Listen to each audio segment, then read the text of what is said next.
Hello, everybody. Welcome to High Rollers. It's Sunday. Woo! Woo! Woo! Can I hear a woo woo? That goes for you as well in chat. Hello, everybody. I'm your Dungeon Master, Mark Sherlock Humes, and I am here with my friends. I'm going to give him time to click. Nope. Sam's just like, show the man dribbling all over himself. We've got Rhiannon, Chris, Rod, and Kim. Hello. And on the other side, it's the boy, Tom Hazel, and Katie. Biggest boy I know. Oh, you're in for a treat today, I think. Only one thing to mention in the intro, and I'm going to hand it over to my good friend, Kim Richards, to tell you all about it. That's me! Just to let you know that your boy, Kim Richards, is going to be joining our wonderful friends at Xantheus for a Star Trek... What are you doing? Just trying to get into the camera. There you are. You had to go quite far to do that, buddy. Yeah. So I am joining our good friends at Xantheus for a couple of streams, starting on the 16th, the 23rd, and the 30th of May at 5 p.m. British summertime. On their Twitch channel. So it's twitch.tv/Xantheus, and we are going to be playing Star Trek Adventures. I finally get to play it without my supportive friends. This is why I'm going to go play it with other people. The Muhad'Dib! That's 2 episodes in a row. Yeah. And I'm going to be joined by Guy Schlanders, Jim Johnson, and Steve Dulgy. I'm playing Star Trek Adventures with people who actually work on the adventure. So that's really cool. Yeah, I'm just going to be like, I know what I'm doing. That's really cool. Kim, what? you have and always will be my friend. So yeah, check that out. I'll tweet about it and stuff like that. But yeah, 16th, 23rd, 30th of May. Do you know if you're doing like an new generation? Are you doing like original? Are you doing Voyager, DS9? What are we talking? The time period is after Voyager returns to the Alpha Quadrant.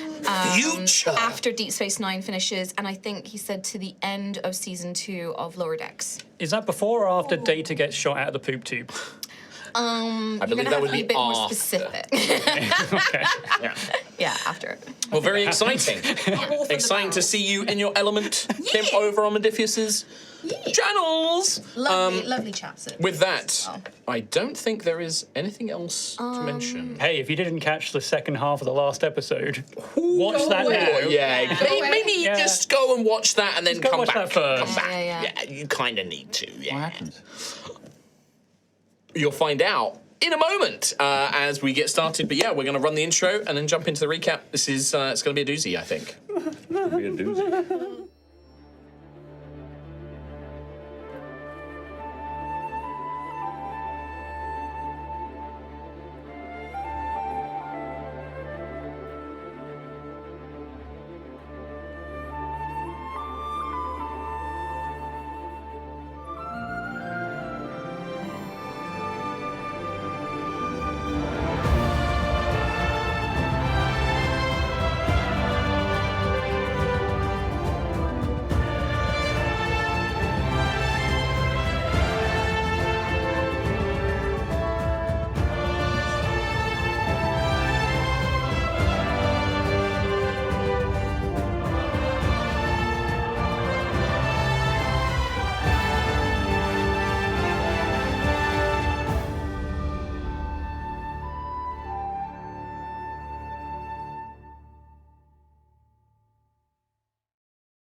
Welcome back to Altheya, the Dragon Empire.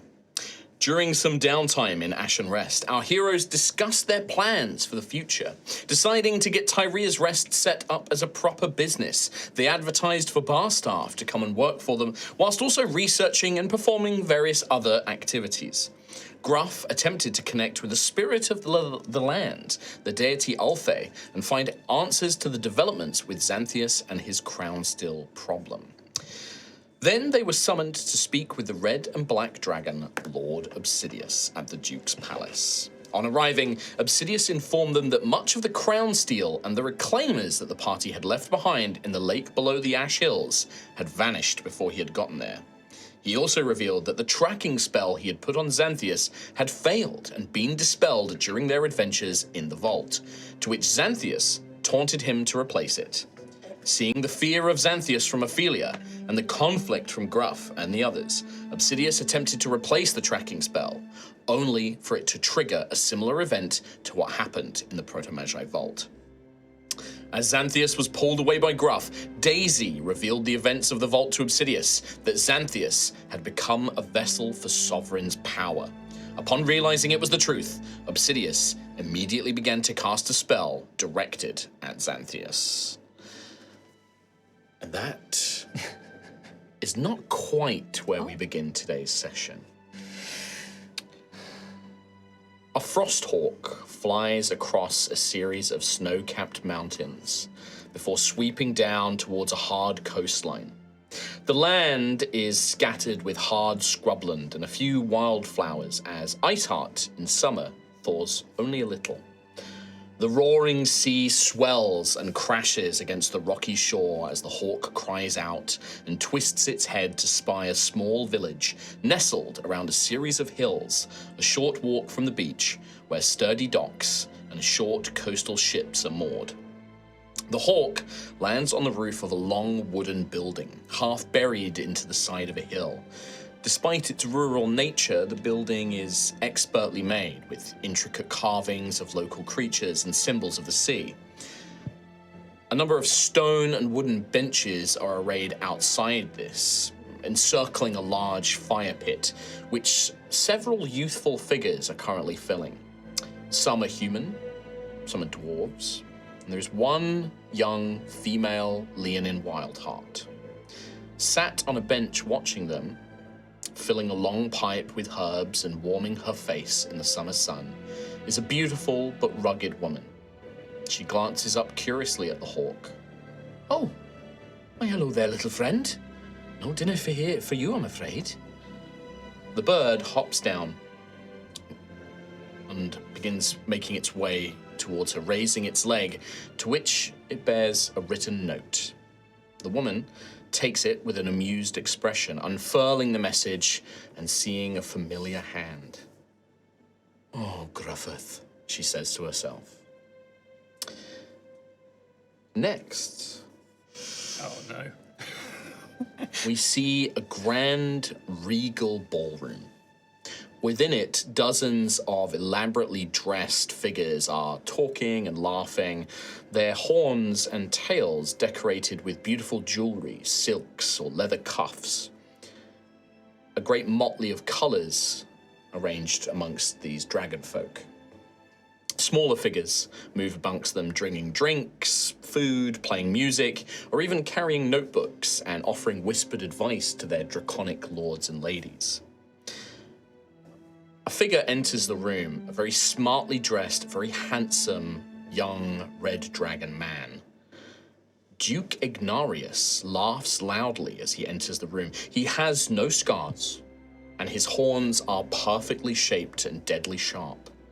He wears a fine red vest and rubies woven into his dreadlocked hair, with a fine dueling sword at his side.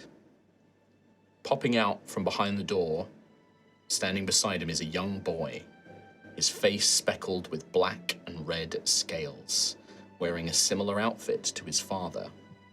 He fidgets and itches at himself. I don't like it. He says in a small, young voice. I don't want to be an Ilkir. Duke Ignarius smirks. You will get used to it, my son. Besides, don't you want your mother to see how much you've improved? With that, the young dragon beams at his father, and the pair move across the hall until they find a female dragon in humanoid form, pale skin, wearing a black, shimmering long dress that glitters as it catches the night. Her raven black hair is worn short and cut just below the chin, and her horns twist like spirals. Her yellow eyes light up as the boy rushes to her and throws himself into her arms, and Duke Ignarius moves in and kisses her deeply. Onyxia, looking ravishing as always. He whispers in a growl. And she pulls herself away, smiles coyly at him before looking down at the young boy who is hugging her tightly. And look at you, my little shadow. You've gotten so good at your shape changing. This little moment of a family lingers for a moment before a figure with a very large retinue stands before them. It is delightful to see such love between the provinces, my friends. A large, ornately dressed man in golden robes and long golden hair stands before them. Duke Ignarius and his family bow deeply. Archdragon, my lord Galdvasar, you honor us with this praise. Galdvasar scoffs. No need for ceremony, especially not with one of my chief researchers. As he looks towards Onyxia. She blushes and laughs as Galdvasar looks down and sees the young black and red dragon. And who is this fine young wormling? My mother, I only remember a little black and red egg. I'm not an egg, he says back. My name is Obsidias, and I'm going to be a great scholar like Mother. The black dragon hugs her son tightly as she smiles at her mentor, Galdvasar. Sorry, it's just the egg. Struggling in the egg thing. I'm not an egg. He's not an egg. He's not an egg. That was so good. That was so good. Holy shit. Oh. I was ready for everything. I was not ready for the Frosthawk scene. Can I ask everyone to roll a d6, please? Oh, we're doing fate. Okay. Yep. Oh. Oh, that's good. Oh, look at that. Oh, lovely. Let's start with Katie, who I know has got a good number. I got a 4. Hey, that's a dice for you. Well done. I got a 3. Oh, lovely. A dice for me. I got a 6. Oh, a dice for Wrong you. side, Mark. Wrong side. Swap them over. You savage. I got one. Chris Trott, thank you very much. Yeah, That's you're a welcome. dice for me. And a 1. Oh, another dice It for could me. be- it Well. could be evens. Let's see what old DM Marky James rolls. Oh, now look at that. even.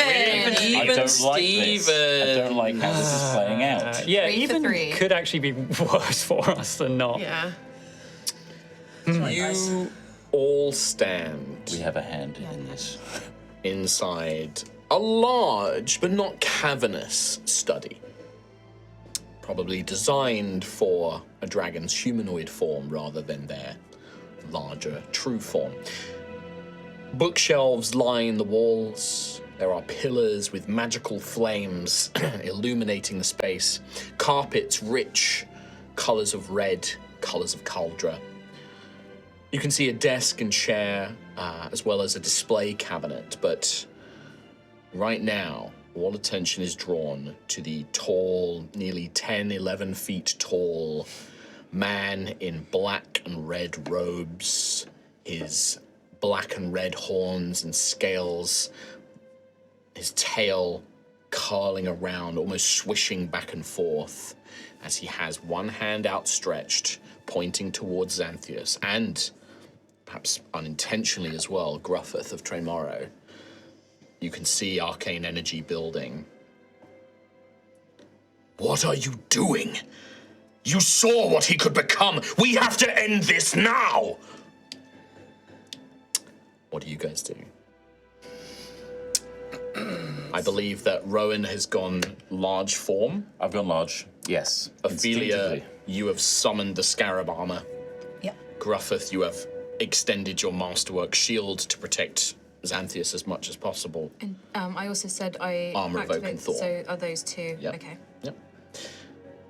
Xantheus and Daisy. I mean, I have just heard about what actually happened in the vault, and this is after recently, like, coming almost back to consciousness for a brief second and being thrown to the ground. So I'm sort of stunned at the moment, like looking around at everyone and trying to figure out what to do next. So I haven't really got any preparation, but beyond. Are you actually on the floor? Are we counting you as prone in this instance? I was thrown, right? So I feel like, yes, I would have been prone in this instance. Also, just slightly shift this. Yeah, that's right. We do, in fact, have ein Map, Ein Map. which means one in French. So sophisticated. I know. Yeah. You all feel the air in this chamber is still. This moment in time presses down upon all of you. Obsidias' clawed, sort of, hands, these long fingernails pointing in the direction of Gruth and Xantheus, ready to discharge some powerful spell. You can see, I think you see Ophelia's head bow, and she starts praying to the Greyfather. Okay. What do you say? So, I've written a little thing. I'd say, my great lord, come to me in this moment of need. Save us from this dragon's wrath. Show him your great strength, and I will give you what is most precious to me in return. Take us from this place so that I may continue our great mission. This, I promise you, I am yours for all eternity. My flesh is yours, feast upon it. My life is yours to serve you in your righteous grace. Please. You're kind of whispering this prayer to yourself as you kneel there praying. I'm going to keep that in mind, Ophelia. But this is all happening very fast. And who knows how long it may take your words to reach that of the Greyfather. But for now, can you roll a religion roll for me, please? Okay. Fate. Yes, I will fate. Okay. Nice. Spend a fate. Please, D&D Beyond. Load. Why do you do this to me now? Just while that's loading, I have no idea what to do, by the way. I am spooked as hell. I've also written something. I can tell you what Rowan does because it's pretty simple. Or should we wait for the religion? Oh, you do what you 21. want. 21, okay. Excuse me, I've left my notebook. Oh, okay. Just adding to the tension. Yeah, he is. Quick, everyone just take the mini off it the map. round. You want to go first? Obsidian's hand pointed at his own face. I can try something. You go first. Yeah. And then I'll... The thing is, I don't want to say anything because I know I'm going to say something that's just going to get Yeah, me you've killed. said enough. you don't need to You said enough. Every time you meet Obsidias. Here's what Xantheus does. He I says, trust you as "Do it, much as coward." I like you.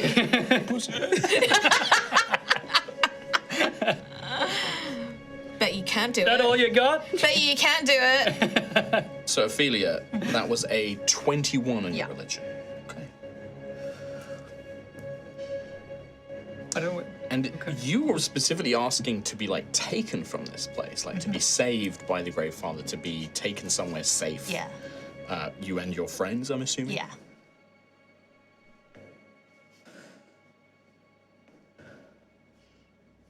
Okay. All right. Well, as Ophelia kneels, I think that Obsidias right now is so focused. He has incredible perception and hearing, but this isn't he could hear you if he wanted to. He doesn't care what you're doing. You've taken, you're not doing anything. He is laser focused on Gruff and Xantheus and those who are stood against him. So Rowan, I think, as well. The three of you. Daisy, he's not really looking in your direction right now, but the three of you who clearly seem to be a bit more sort of protective and sort of taking immediate action, he is laser focused on this. For the sake of this, by the way, there is, because you got a successful persuasion check, Daisy, and I said that you guys can have a round. I'm not going to take your summoning your armors and stuff as a round. You have a moment here, and what you do is going to change how this goes down. You go. Can I go? Rowan, it's almost, I see this as slow motion. Mm-hmm. Rowan is, in his heightened, large form, is kind of looking down on everybody Everyone except apart Obsidias. from Obsidias. Who is now sort of on eye level. And he's just glancing at Gruff, holding Xantheus down. I don't know what you're looking like right now, if you're just looking back at Obsidias. So I shoved Xantheus, and while this was going off between Daisy and Obsidias, he said to Xantheus, stay behind me, son. And then I would have turned back, and as I turned, extend the shield and the armor. Yeah. So I'm standing ready for Obsidias in front of Xantheus. He takes that in. He looks to Aphila, who's kneeling and reciting something that he can't quite make out. You can hear her praying, but you probably don't hear the exact words. And he's clenching his fists like he got big to instinctively protect. And then it's as if the sails lose their wind and he feels powerless and he just feels extremely sad. And I think he just fall to a knee and just feel like defeat and just look at Xantheus. Okay. All right. I think for your benefit as well, like Xantheus, just before Gruff like jumped in front, like he saw Obsidias like raise a hand towards him. He was like, "This is it. This is. I'm dead now." So he's like on the floor, almost like he was ready to almost crawl away. Like there's just terror and fear in his eyes, like looking up. Before that vision was just blocked by now, I guess, the back of Gruff and the shield. Do I get to say anything? Yeah, if you'd like to. I don't think Rowan's even looking up at this point. Please. Please don't. Please. We're all friends. Rowan, this is no time for friends. We can't just allow this. This is... I don't want to lose my friend, please. Your friend might not even be in there anymore. You don't know what this is capable of. Please, Lord Obsidias, listen to me for a moment. I know. I managed to commune with Altheya. I asked her, can Sovereign's influence be blocked from a person? And she said yes. If you kill Xantheus, you kill the only functional connection you have to Sovereign, the only way we have to solve this problem before it gets worse. Please, mercy, we have a way to stop this. Because think about it as a scholar. You kill him, we can't test this. Then one innocent dies because he is innocent. This was done to him without his permission, without his consent. He is a victim in this. If he dies, if you kill him, who's next? Sir Eldrak? Your sister's son? He's a victim too. And then after those two, who else? Tens, hundreds, thousands. This isn't going to stop Sovereign, but with Xantheus, we have a chance to find out a very powerful way to stop him. I would like you to make a persuasion roll with advantage. That was good. Hell yeah, dude. Hell yeah. I fucking love Gruff. I may have been acting this out in my head for the last few days. I will remind people that Fate is available. See how you you also, some of you have abilities that can let people boost stuff or give advantage. Use everything you can. Because I will tell you now, great speech, you get advantage, the DC is lower.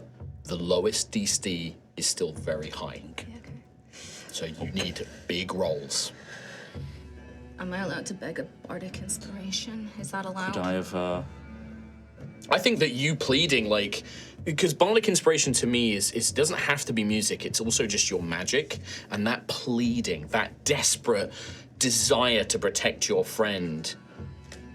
Maybe it's the timbre of your voice, but something, one of those little motes just appears around Gruff, and it's unconscious thought that is manifesting. It doesn't have to be playing an instrument or saying something. Like, I think that you can just manifest this magic, which adds reverb, and it makes Gruff's voice and his words so clear that it does work.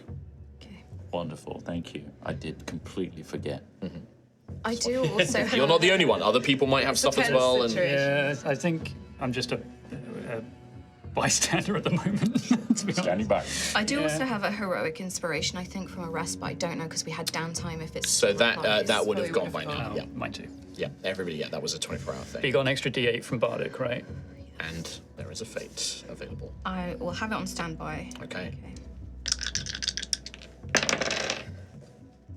18 is my highest, 19, 20, 21, 22. I'm going to roll a fate just Okay. in case. Yeah. Yeah. Okay. Yeah? You can So spend is it one fate. 22 with persuasion as well? So, Sorry. sorry. 18 plus 1, 19 plus 4 is 23. I think it's worth. 24, 25, 26, 27. Worth it. 27 persuasion. Now, before I respond with the RP, a couple of small mechanical things. I'm not tracking your successes in total. There is going to be success and failure, depends on the thing, but ultimately, to convince Obsidias, you have to achieve a total amount of score. And I'm going to be tracking your dice rolls for things like that. The successes and failures will determine if you test his patience. I see. I see. Some Okay. things may test his patience without a roll. If his patience runs out, this conversation is over. You see Obsidias, that energy is not going away, but he hears you, Gruff. You do well to speak of logic and scholarly matters, but I ask you this, Gruffith. You say that you know of a way to block. You say that there is a way to block Sovereign's influence, but do you know it? How long will it take us to find that? What if something happens between now and then? Because I might kill one innocent, and perhaps, yes, I will take Eldrak's life, if that is what it takes to defend this world from Sovereign. But if he does something now, if he kills, if he blows up this town or murders innocents, that's on you and me and all of us, because we have a chance to stop him now. We cannot let our emotions, we cannot let friendship stop us doing what is right. We do not know the extremes of what is happening here, but this may be our only chance. He could be taken at any time. And now I may have the power to stop him now, but what if Sovereign takes him? If I may, you saw what happened just now when you casted a simple spell on him. That thing moved to attack, and we've told you that it disintegrated a Proto-Magi creature. If you launch that spell, there is every chance that that thing fights back. And there is And every if you are chance it does taken not. out, then what hope is there? There are far more powerful mages than I who would put a stop to this. But you do not know either. I could destroy him now, destroy the crown still, be the end of it. But you do not know. This is our chance for the greater good. And besides, I ask you one thing. All of you claim of Xantheus' innocence, his friend. But tell me, has there not been a time when he has given in to its influence? When he has accepted and sought after the power that Crown still gives him? He is weak. He may easily fall to its influence again. Tell me that he has not taken that. Please, Lord Obsidias. I know that it's you think it's pointless us talking about friendship, but friendship is what stopped Xantheus from giving in before. Yes, he was tempted, but we brought him back. If he doesn't have that, then there isn't any hope. He will fight back. This crown steal, it seems to only be doing this when he is directly threatened. Let us leave the city to find a way to solve this. Come with us if you want to. Your brain is what we need to solve this, and you can solve it not just for Xantheus, but for Sir Eldrak and for countless others. How do we go up against anyone who has crown steel without knowing what the solution is? You say that friendship is pointless. Friendship is the only thing that is working right now, and please don't take our friend from us. I would like you to make a persuasion check, Daisy. I was going to say, unfortunately with disadvantage, as Obsidias is not swayed by emotional pleas, but I have an auto success. you do. This is your prophecy that was given to you. What was the name of it again? The Adventurer. When in a situation where you have great responsibility, you can choose to succeed on an ability check or score a critical hit. Well, considering that a lot of this comes down to what you actually roll, I'm going to treat that as a natural 20. So can you still work out your total persuasion roll for me, please? That would be 22 then. 22. Okay. God damn. Really nice. Very nice. Hell yeah. There's a moment, Daisy, as you're pleading this, and you can see that Lord Obsidias, talk of friendship doesn't seem to mean a lot to him. But seeing you, and knowing that there is more to you than he first thought because he saw Nim in your mind. And something causes him to pause. I'm gonna sit down on the floor. Just like sit on my knees. Like Rowan's gone down on a knee. I'm just gonna sit down and I put the dagger in my belt on the floor. I don't want to fight you. I want to fight whatever is doing this to my friend, and I need your help to do it.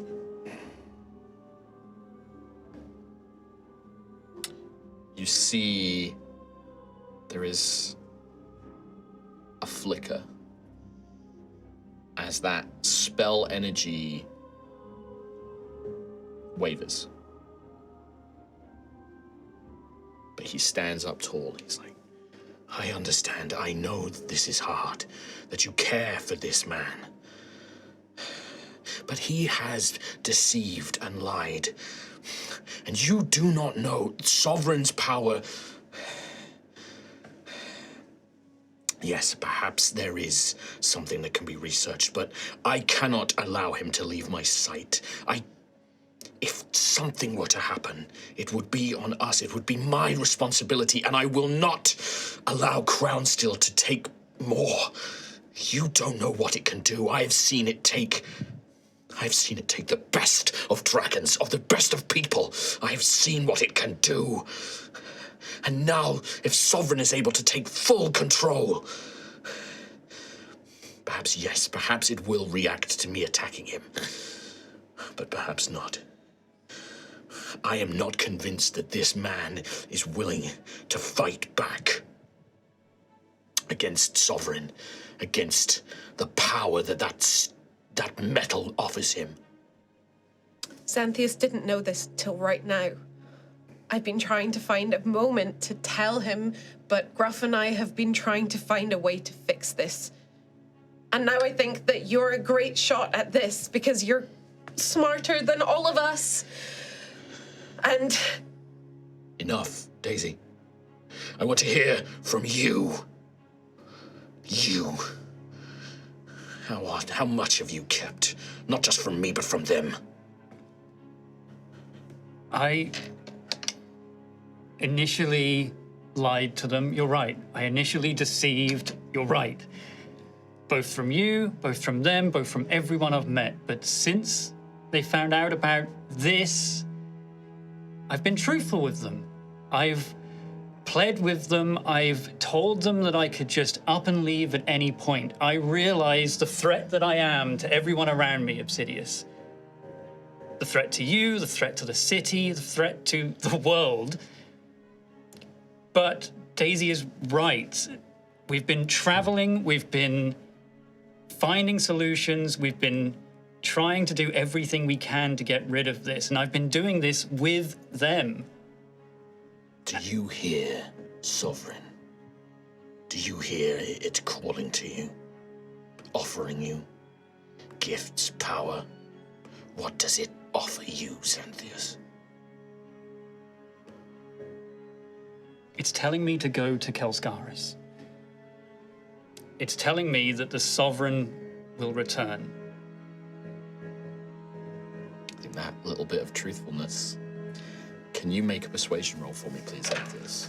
With disadvantage. Yeah, that's fine. Unfortunately, your history with Obsidias clouds his... I don't imagine there's Yeah, that's fine. Persuasion. Unless somebody can do something. I have good persuasion. I don't have anything else. else. I don't have anything else.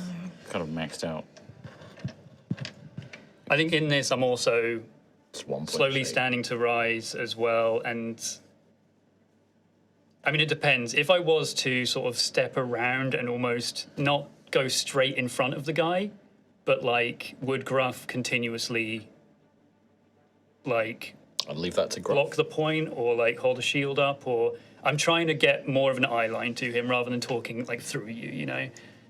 I think Gruff would understand the nuance of this situation. I'd perhaps shift my shield onto my Would other you like to? arm, Yeah, or you could take a step to the side and let Xantheus kind Yeah. of step forward.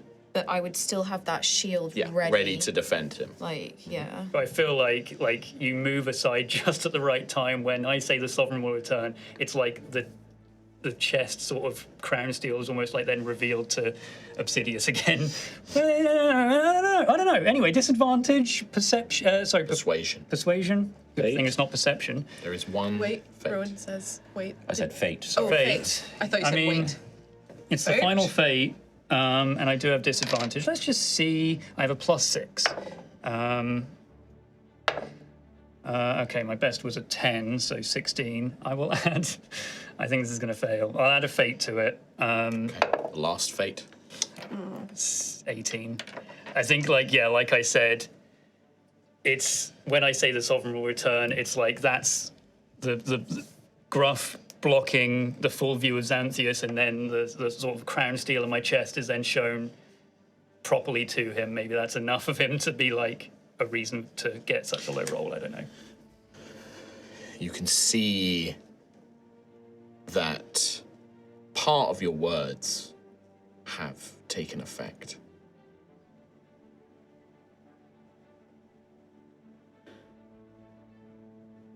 Ophelia, you don't hear much of this. She's just desperate, just. Your ears filled with. It's strange to say they're filled with silence, but that's what it is. It's just nothing. Sound dulls and dulls and dulls until there is just your own words repeating the prayers, pleading, hoping. You feel something stir, sensation. Time seems to still. You feel a shadow fall over you. You can't look, change your eyes, but as you feel the sun-blocked cold shiver through you. My child, you call to me. You offer me prayers to save you.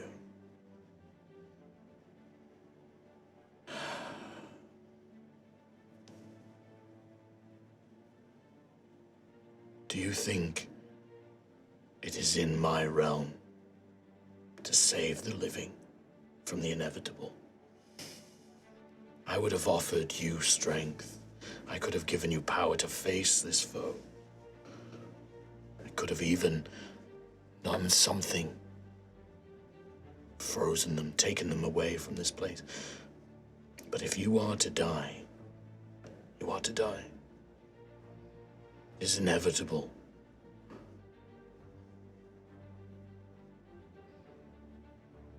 You are right, my lord. To die is to die.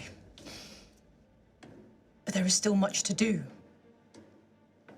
We all have so much left to do.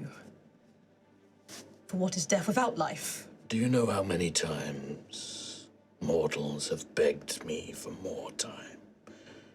You, my child, have been given more than most. You came to the Greylands. I gave you a pilgrimage. You were returned. Do you think that a gift I give to many? No, my lord. Ophelia.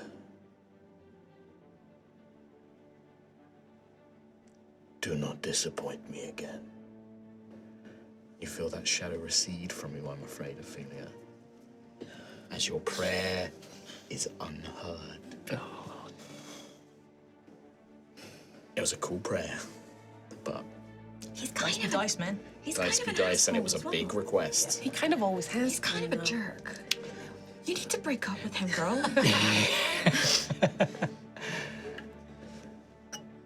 You can see that Obsidias is looking at Xantheus, and he hears your words, but he can see that crown steel.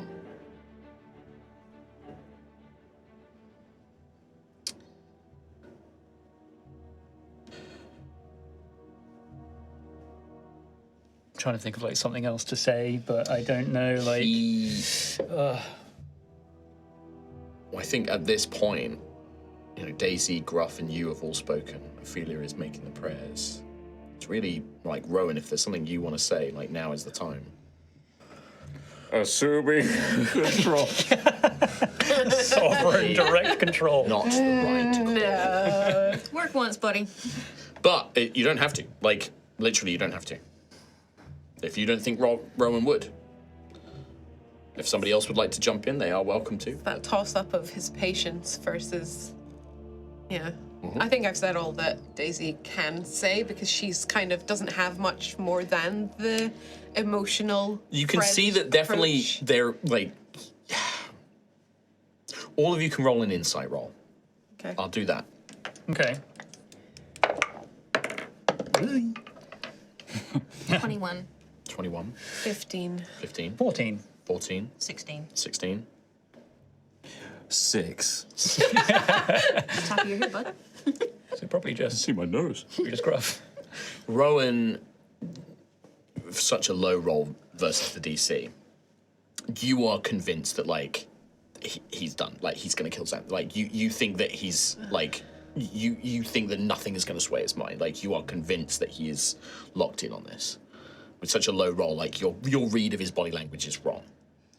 I think I'm not even looking at him. You're I'm just looking at the at the floor. ground. There And are you- tears hitting little splashes on the floor from his eyes. And I think he just slammed the ground with his hulking forearm. As if it's done. Okay. You see that Gruff, with the 21, it's not a full success, but I'm going to give you something. You can see that wavering of that magical energy, and you think he's willing to listen. Like, there's a part of him that doesn't want to do this, for whatever reason, you don't know, but there is still enough uncertainty that he is not locked in. Like, I would say, Gruff, you know he needs something tangible, an assurance, something that is going to assure him that sparing Xantheus right now is the right call of action. Like, not words, something, a promise, proof, something that is going to convince him over that line. It doesn't have to come from you. Like, you're just the only character who knows that that's the situation right now.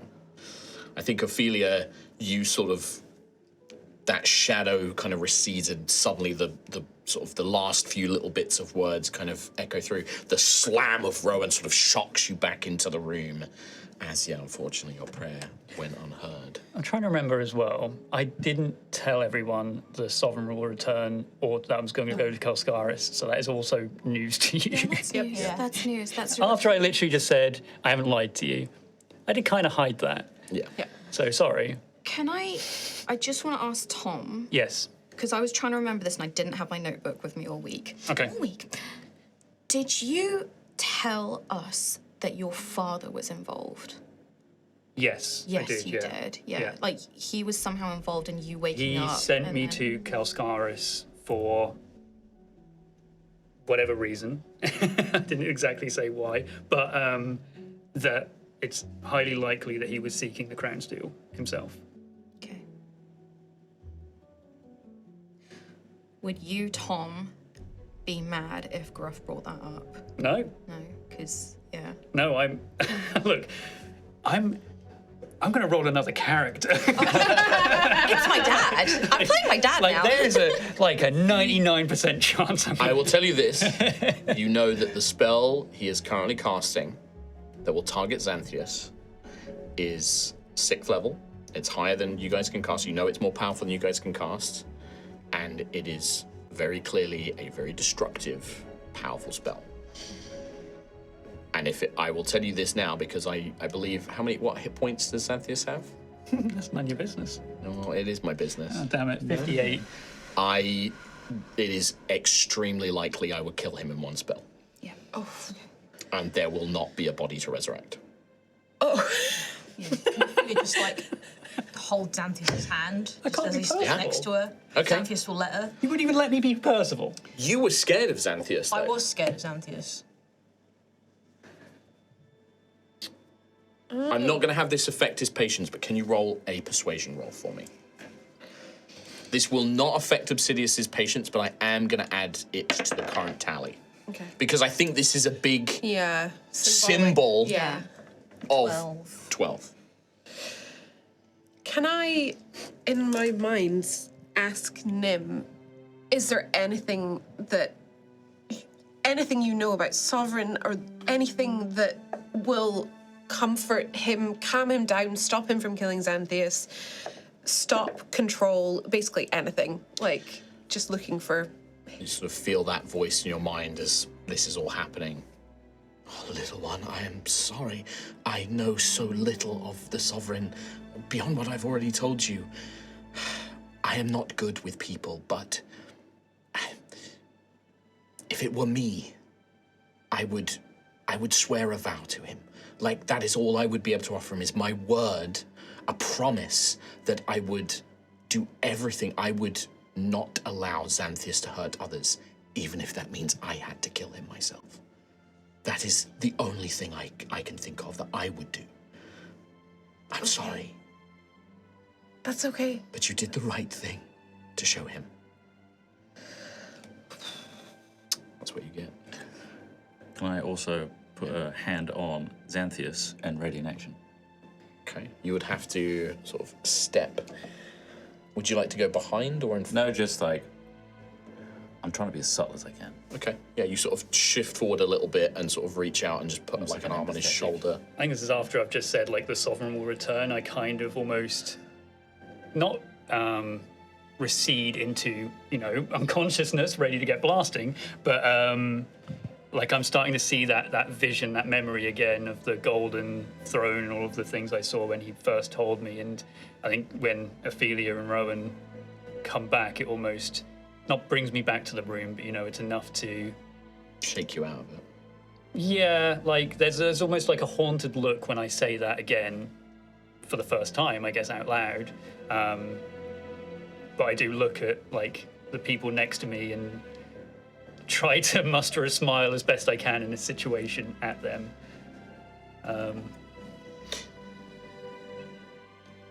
My ready action Yes. is I've got the Wand of the Sculptor. I'm going to turn him into gaseous form if the spell is cast. Okay. All right, noted. I can see you've been agonizing over Yeah. something. Yeah.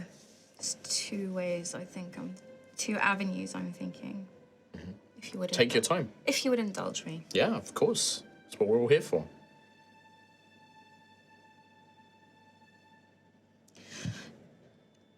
I think everyone here knows the first of my vows. Protect the weak, the vulnerable, and the infirm. The second of my vows. To pass on the wisdom of age and ensure it is protected against those who would misuse it. This knowledge of Crown Steel is being misused. I am this boy's ward. I vow I will not let it be misused. But more than that, you say I haven't seen what Crown Steel can do. Maybe not in some ways, but I have seen the losses it gives us. This boy's father, he did this to him. What are you talking about? This boy has lost his father because of Crown Steel. What do you mean? Oreganus is still alive. What are they talking about, Xantheus? Tell him. Tell him. You know what this would do. Between nations, between Gildai, between Cauldra. Tell me! My father sent me to Kelskaris to recover something. I didn't know what it was at the time. This will be the Oriat insurrection all over again. This is Galvassar all over again. Tell me, Lord Obsidias. This crown seal, who did it take from you? That's a persuasion roll. Give me a persuasion roll. I've tested that patience real bad. This, persuasion roll, please. Come on. My hands are shaking. I've got no fate. I'm so sorry. That was the risk I was Yeah. Worth the risk, dude. Go for it. Bloody good risk to take. 19 plus 1, 20. Hell yeah, dude. Do you know what? I was there, I was like, you better fucking roll high dice. And it did. You see 20. Which is exactly the amount. The spell stops. And you see tears in this dragon's eyes. They almost crystallize, burn up into embers and wisps of smoke.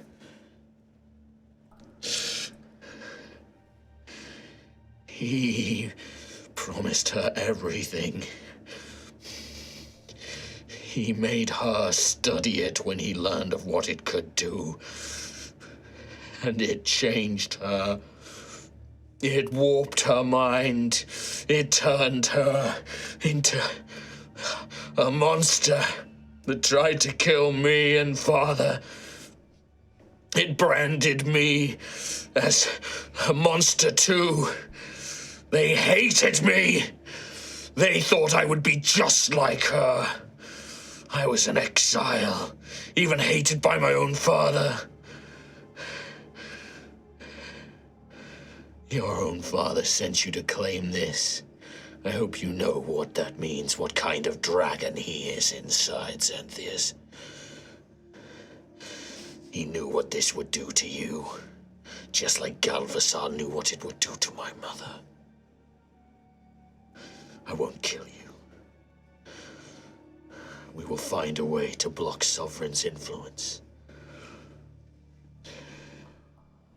But you will not leave my sight. If I see you taken over, if I see you change, I promise you all now, I will not let that happen.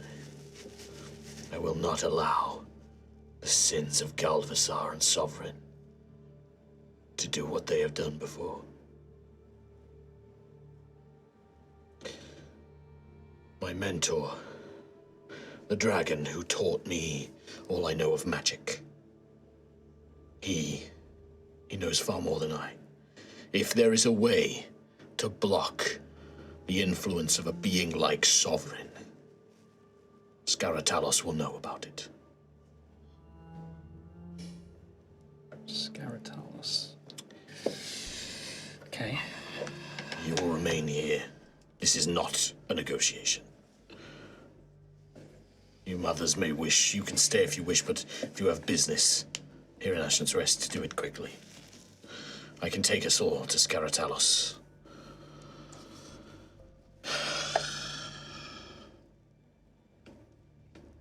What does this mean? Why now? Is it the crown? Is it weakening? Why you?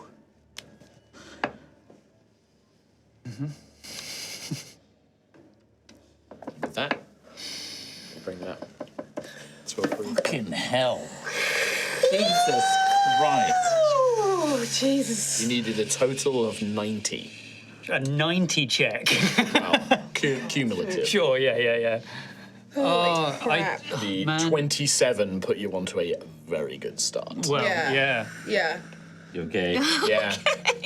this has been in my head all week. Yeah. And like, Nailed it. I think you saw crushed my it, hand bro. shaking on that last roll. You crushed it, bro. What do we always say? Clutch. Dice tell stories, man. Dice tell stories. And that 19 knew exactly what it was doing. I just knew it was a risk to bring up his mother. It was a risk. But it was worth it. Yeah. So worth it, dude. It was. I mean this sincerely.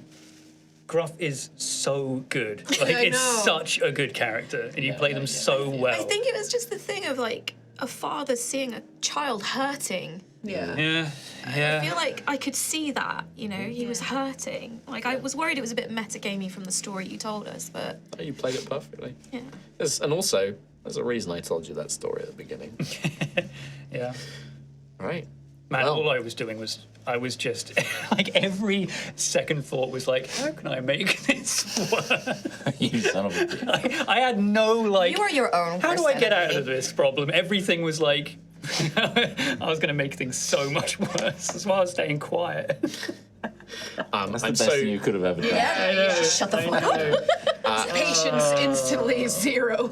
Rhiannon, I want to say I'm so sorry. Great prayer. Loved alright, it. You did great.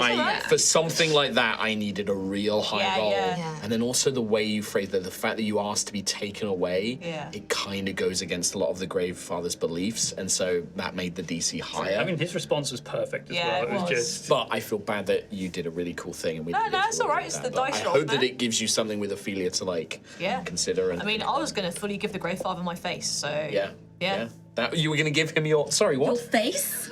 The thing that you love most Your is your visage. face. I love that. Oh, wow. I love that. That's Wow. great. so out of left field. I love that. That would have been amazing. Take my face. I want to take my face. Yeah.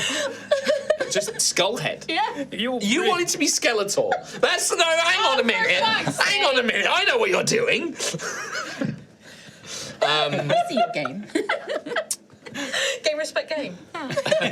Daisy had a great point as well with the like you disregard dismissed the friendship. But friendship is what saved him stopped him. Like, Could be the block. And also, friends we made perfect along the thing way. for like Daisy was never going to make a Yeah, logical argument, right? No. Daisy was never going to try and argue like Gruff did. For Daisy, it's all about the heart, and I think that fits in with the prophecy and I everything. mean, yeah, else you that's also built upon. used your one-time thing, which so far has only been used to for To do sillies. stupid things. well, to a win a legend. mini game, and for me, it was to re-roll fate on Nothing. like something Oh, really yeah. dumb. I can't Something remember. really dumb. He re-rolled fate and it didn't do. And it didn't add what he needed for the roll. Would have been perfect in a situation Yeah, like it this would've where been it, great. like We were all good, run bud. out We were all and good. Gruff was about to make a big roll, but never mind. What can you do? Let's have no. We've had a nice little bit of calm there. Might take a moment down. Yeah. Xantheus, like legit, like you obviously you could do what you want, but like Obsidias is like you are staying right fucking here. I'm not taking my eyes off you for a fucking second. If you guys, and if Gruff wanted to stay there with him as well, you absolutely could. But if you do have any business that you want to quickly resolve in Ashen's Rest, what do we have to do? Obsidias will tell you, we will leave tonight.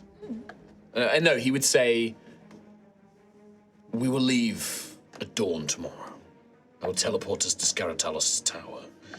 He is retired from his previous work as a mentor. He has an island in Suncrest Isles. We will travel there. oh, that's good. That's where we were planning to go anyway, actually.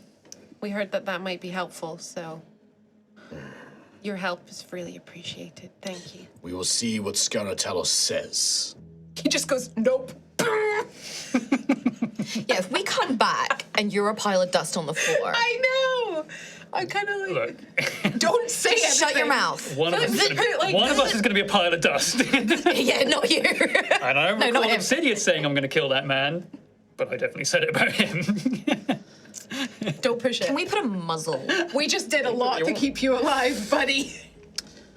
But yes, he will say in the morning he will teleport you all to this place.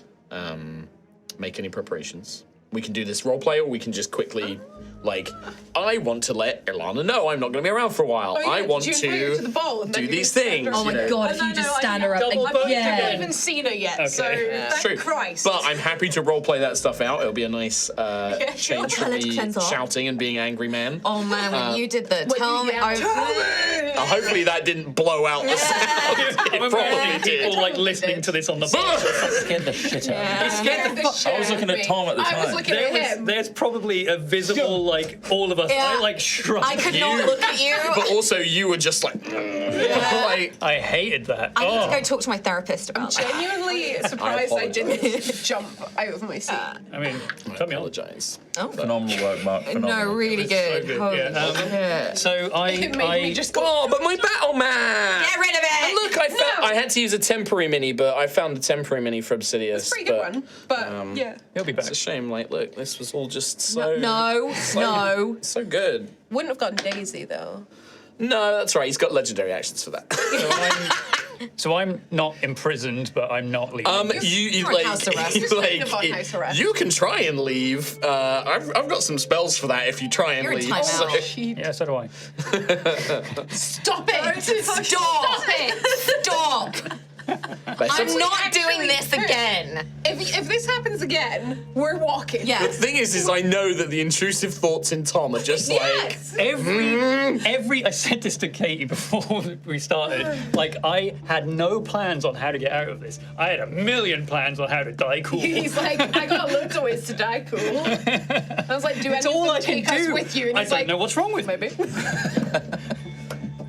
But I do know that there's some other stuff people want to do. I know Yeah. Ophelia's got some Yeah. bits and bobs. I know people yeah, wanting to can- like buy some stuff and do Would we bits have and time pieces. to get Percy back up? Like, No, it's just gonna be a whole thing. We've got to go skeleton hunting. You will if you had the body. It's only a ritual at night time, so you take the couldn't have heart done with it. you. But Yeah, I've got the heart. Yeah, we'll keep an eye You out. could still kill Zen. And then That's you the have biggest body. crime of all. He was gonna leave me with no skeletons. So I couldn't know. even Percy. Even Percy. That's fucked. Gruff, so I did, while we were like, had the week, I did put in Discord some very admin-y things, and I wrote it down and then I was like, not gonna need it.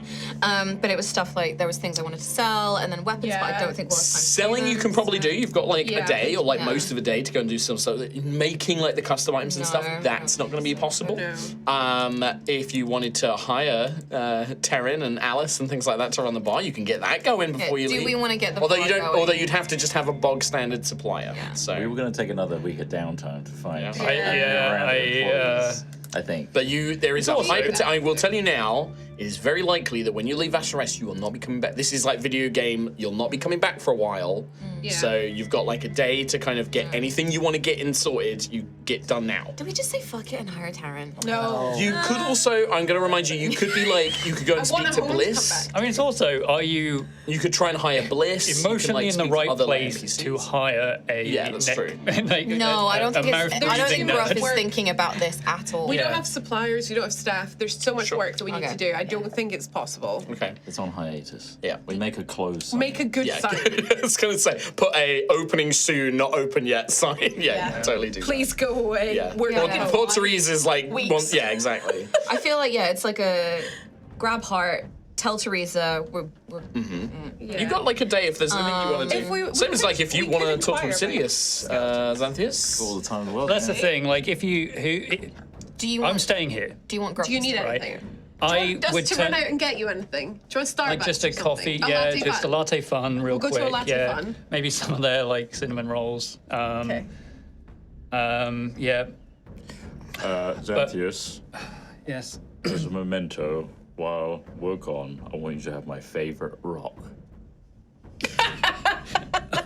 Do you not have to tune to it?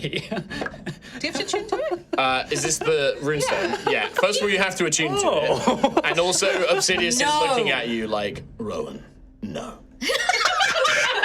Oh, now you're in timeout. Sorry. It's I'm okay. aware of that object. It's his sister's. His yeah. sister gave it to us. We got it from like next door. Oh, yeah. Sorry. Admirable efforts. It's okay. It's okay. I'll. Also, I could probably counterspell it. Interesting. Try. Lord Obsidius, would you like anything from a latte fan? I will be fine, Daisy. Anything from the town? I will be all right. Okay. Anything? Coffee? Pastries? Daisy, Yeah. can you take Boro back with you? Do I have to? Yeah. I don't want Boro coming with me. He can stay in the tavern from now on. At least for when we're back, but I don't know what's going to happen. I just worry I'm going to hurt him somehow, you know? He's bitey. Yeah. Only to Xantheus, I think you'll be fine. Will I? Well, he's bitten me a few times. He doesn't like Ophelia. No. But I'll give Boro to Make a Daisy animal and then check for try me. to... No. Oh no. I'll also try and sort of like calm him down or like... He's just excited. I know. That is angry. a 11. 11. He's very wriggly. He keeps tickling you by licking like your neck and stuff. I don't like it. He probably takes off like a button off your outfit, like he bites it off and keeps it, like he holds it in his Wait. little claws. Not the button from your magic coat. Yeah. No. Oh. He summons a dog. Another one. Then just makes a ladder appear. Just like, It's literally just like Straight to ladders, ropes. yeah. Yeah. Gonna need Unclean. Fuck off down Model Village. You want to be a big dragon in a little town? But anyway, no, he just causes trouble as as is per his name. We should deposit him. As per his name, Boro. All right. I want you to have my favorite rune wand. I was going to say Wand of fuck the again. sculpture. Rowan.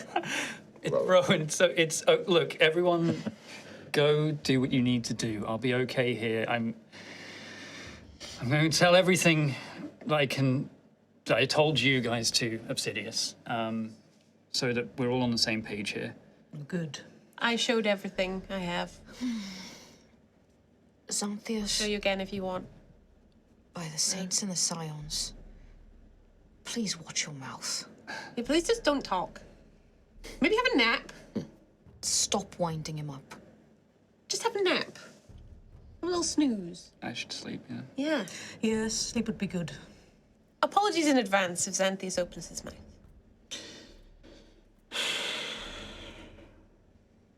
Provided Xantheus does not intentionally try and stir my ire, I'm sure we will be fine. Don't do that. Don't I see that look? Don't do it. This is Tom.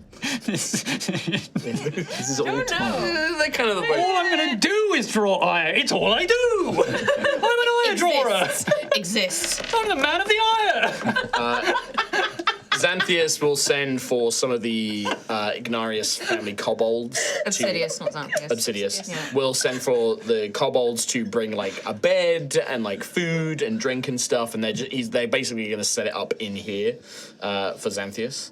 That's a nicer accommodation than I expected. Yeah, I mean it's incredibly nice accommodations. Like a plush, thick, Duke's Palace bed is Yeah. brought in by like 12 kobolds. It's House lovely arrest is accommodation, nice. but the It's like a cool Airbnb. The price is that you can't be a dick to the one person Yeah. you want to be a dick. Well, also, when you all leave, Obsidius would absolutely cast Arcane Lock on the door. That's fair. Yeah. I think just before we go, Sure. maybe if I'm the last one out of the door, I'm just gonna turn to Obsidius and just say, "I'm sorry, son," and then just give him a nod and walk.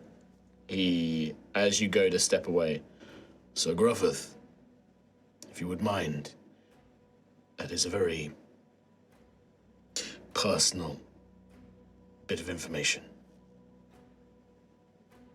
It would harm my father greatly if anyone knew. Many have forgotten, but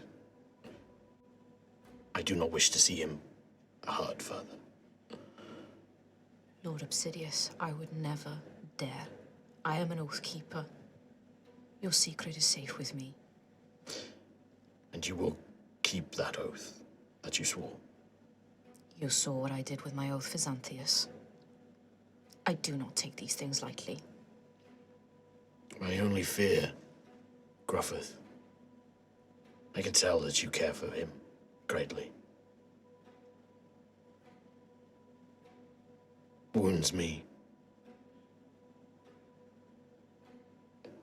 It would be a greater pain if something happens.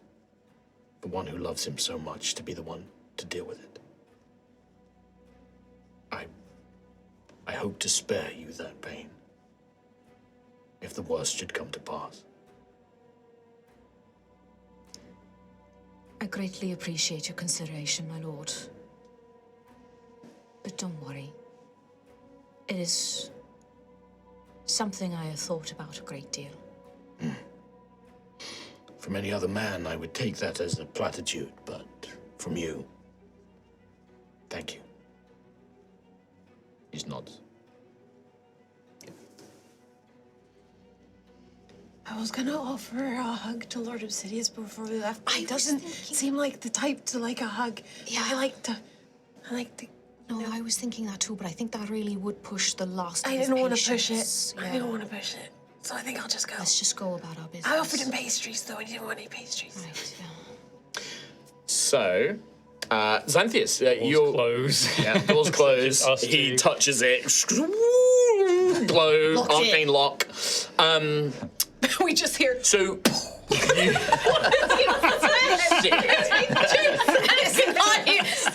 No, you would hear like a muffled up.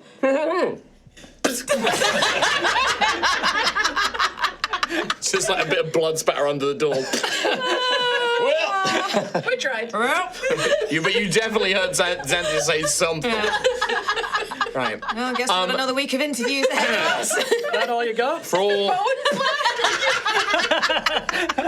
For a moment of seriousness. Yes. So Xantheus, you're going to tell Obsidias pretty much everything. Yes. Up to this point. So the exact same, well, not obviously the exact same story that I told everyone when I first revealed the crown steel, because that also had a lot of background in the Aureat insurrection in Galvassar, which obviously he knows. But the basic crux of Organius. Sorry, I think I missaid it. Father's mission to restore me as a lord in Gildai and to recover a weapon in Kalskaris, which then ended up obviously embedded in my chest, and that's the sort of origin of it. And also to reiterate, so from the end of the story, I told everyone else as well that my goal, at least then, and it's probably still the same now, was to obviously have the crown steel removed. Like, that is my main mission. But then also to take the information that we have to almost not bring down Host Oregon, but like, ultimately, I'm seeking revenge, right? Yeah, and I think that there's... Make an insight roll for me. Okay, I'm really good at these. I know you're not the best at them. I think if I'm in the middle of also telling this comes to that story as 20. well, it's like You're being I'm not, wrapped up in the memories. Yeah, I'm not even really looking at him as much as just looking down all the time. Sure. Still, give me a roll just to see. So, sorry, insight. Yeah, insight. +1? Oh, 7. 7. Yeah, you are so wrapped up in the storytelling, you don't really notice any sort of change, but Obsidias kind of listens, and he will say to you, first we resolve this development. But I promise you, Xantheus, if your goal is to take down your father, somebody who is actively seeking the power of Crown Steel, I am still your ally, as I told you long ago. That has not changed. And I didn't come here to hurt you, Obsidias. I didn't know what happened to the Crown Steel when the Vermilion Orcs and 9 tried to interact with it. I didn't know any of that. I thought it was just the shard. I believe you. I believe you. Thank you as well For not harming them. do you think me a monster? I would never. They are my people too. We dragons, the Empress. It is not just the Empire is not just built on the idea of Ilkir, non-dragons serving us. That has never been the point of it. The Empress loved the Ilkir, loved non-dragons. She built our laws with them in mind. The idea has always been that dragons protect, that we guide, we offer leadership, we lead, we build infrastructure to protect. It is meant to be a symbiosis. Well, things have changed, but I would never dream of harming them. My only worry was you. Only ever you. But I can see that perhaps we are too alike in so many ways. If it is revenge you seek, that is a feeling I know well. I never got to claim mine. Perhaps I can help you claim yours. And he goes over to the bookshelf and he starts pulling out various different books and he leaves them on a desk next to where the bed's been set up and things for you. Some light reading if you need something to occupy yourself. What are these? You can see that it is, these are not publicly available books, but they are records of the Oriat insurrection, of the effects of Crown Steel, and also magical tomes exploring like the planes and sovereign and research and things like that. And it's reading material based on your current problem. Okay. And he'll just lay those out for you, and he will sort of go over to his own sort of little area and begin working at things, reading. You can see him scribing messages and stuff like that. But occasionally, every few minutes, he glances back over, sort of keeping an eye on you, and then goes back to what he's doing. Obsidias, I don't blame you, by the way. If things go that way again, I tried to broach the idea with my friends, but I don't think they will do what we both believe is necessary if things change again. Gruffer has given me his word. I know that. I think you are right, certainly about Daisy and Rowan. They do not have the heart for it. Ophelia? Hard to tell. The people of Osseous are different in their convictions. But Gruff has given me his word. And if there is one thing I will trust in this world, it is that Gruffith of Tremoro is an Oathkeeper. But do not fear. If the worst comes to it, I will do what is necessary. Let us hope it does not come to that.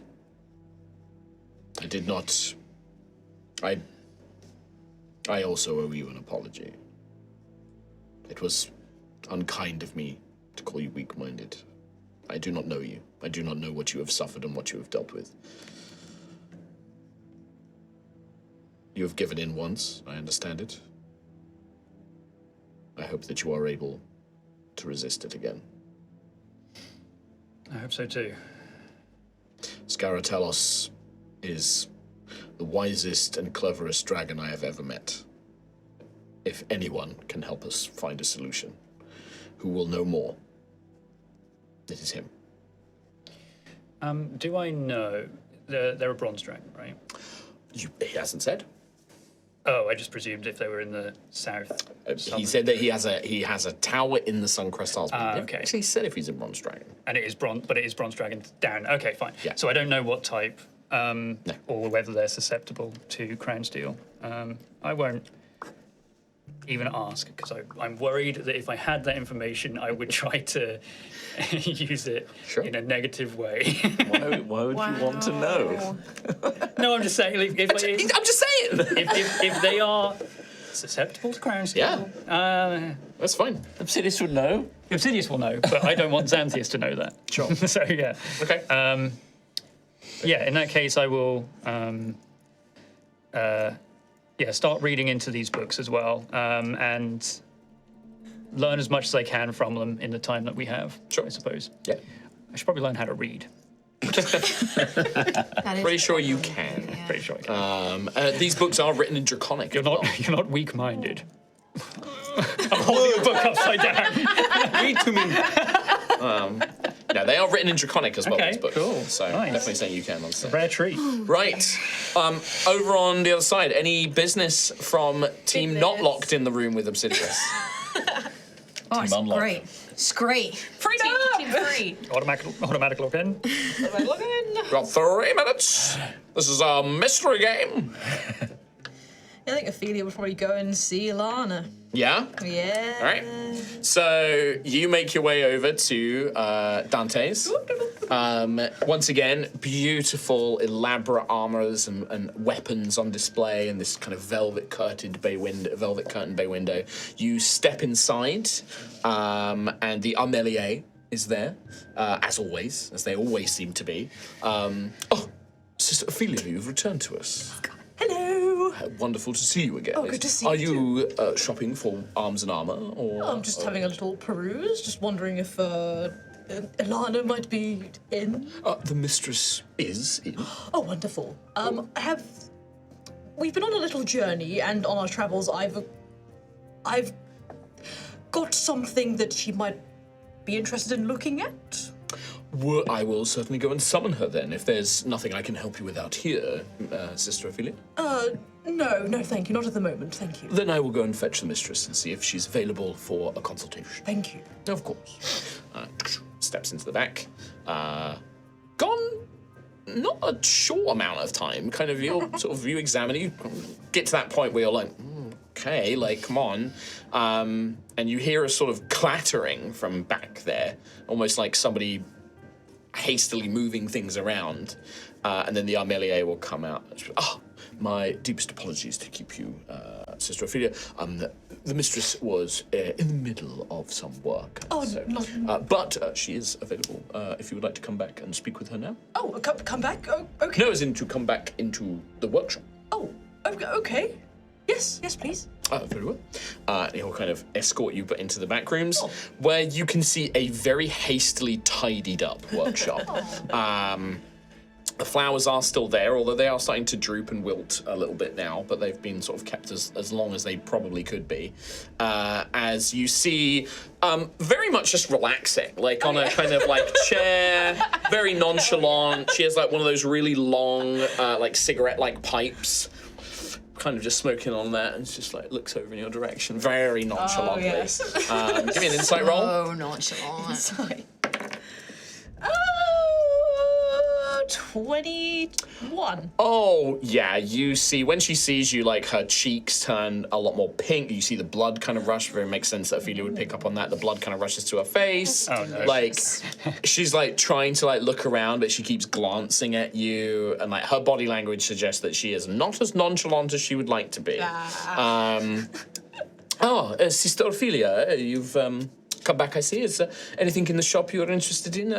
The Armelier tells me that you have something I might be interested in. Yes, hello.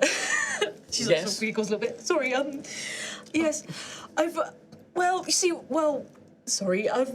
been gone a while, as I'm sure you... Oh, yes, I heard that you were, Yes. you and your friends were off adventuring, and you had, you were traveling around Ashen's So Rest. busy, so terrible.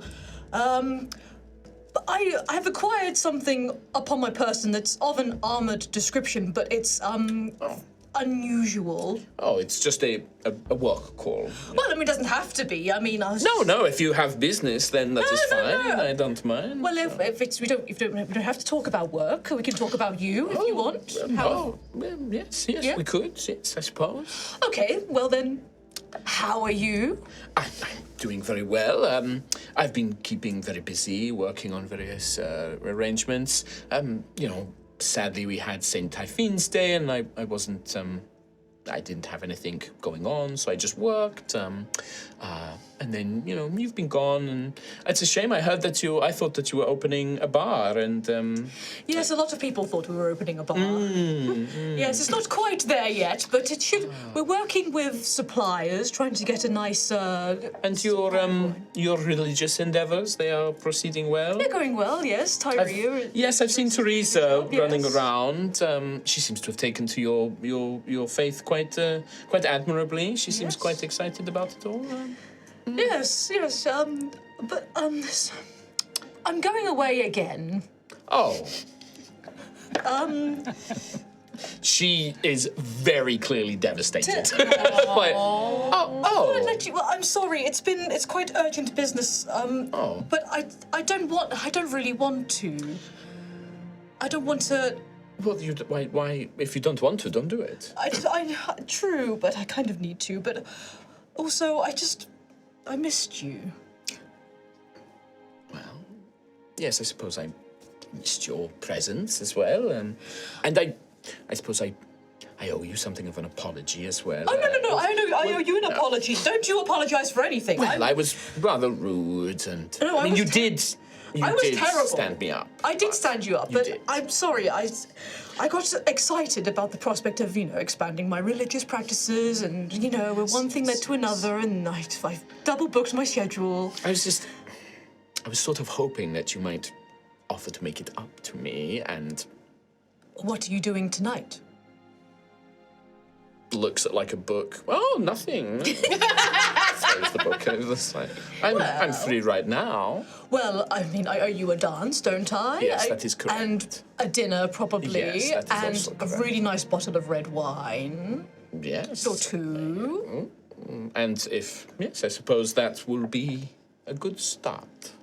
So, how about we start at the Grumpy Hog?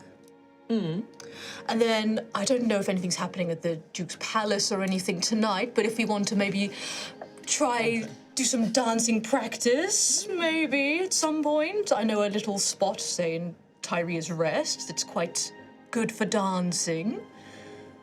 And my friend Rowan's very good at music. I do like good music. I like good music and good wine, and good company. Very well. I will allow it.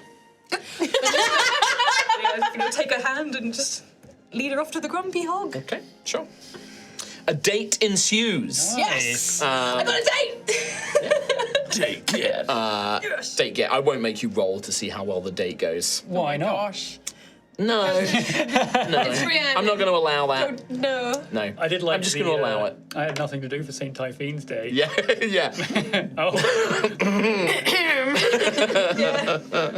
Would have been the perfect time to It's a come. good time, yeah. She was too busy watching Xantheus on the runway. Get mad, yeah. Getting furious. that's true. Yeah. But yeah, we watch you head off and begin what may, be the spark of something. But we'll see. We'll see what happens. Anything from anyone else?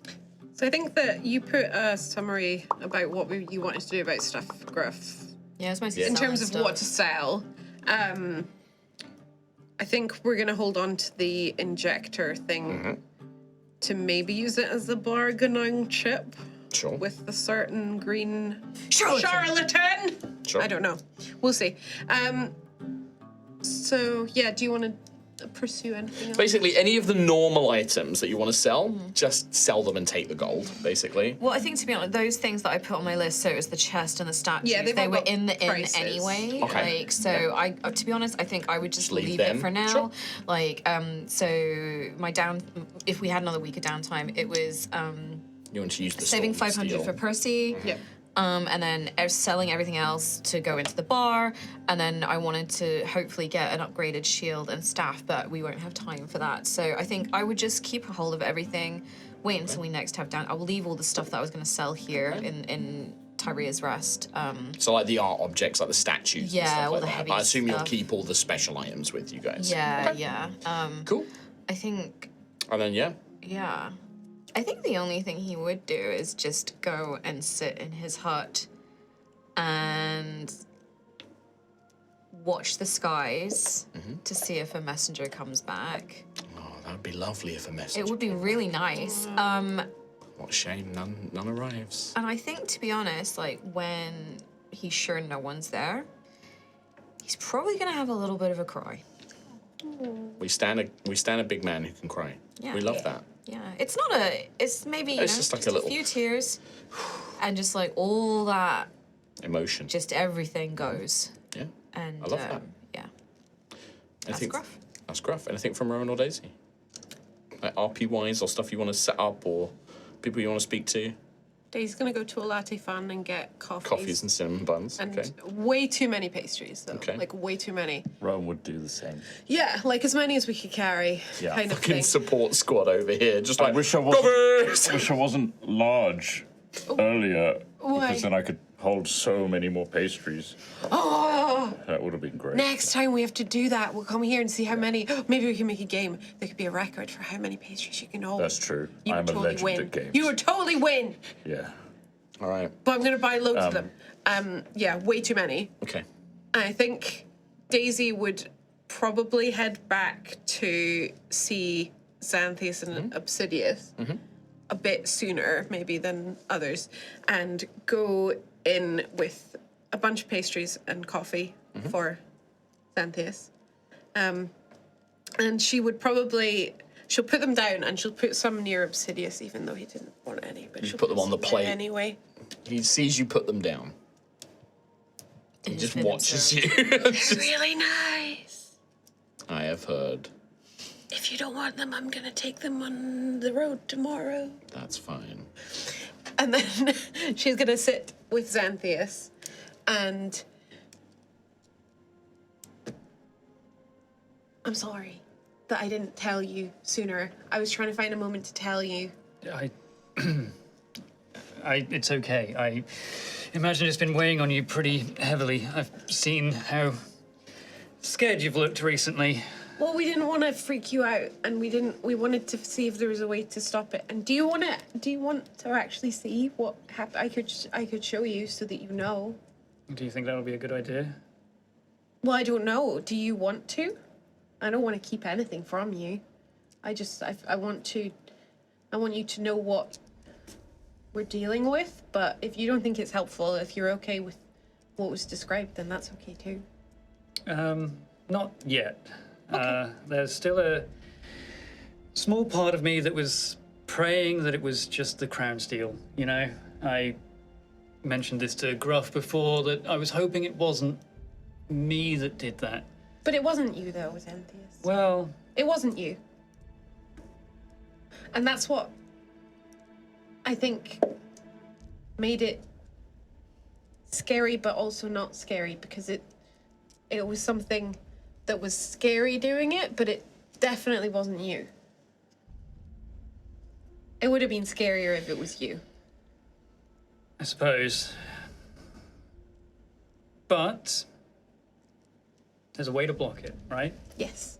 From Well, happening we're gonna again. find it, and it's gonna be okay. But if you want to see anything, then just let me know. But it wasn't you, and I think that it's important that you remember that. Not you. I'm just finding it hard to agree right now. Well, you didn't see what I have seen, but we're gonna fix it. Did Borai bite you too much on the way home? No, he just kind of licked me in a funny way. I think he stole a button off of my dress. Yeah, okay.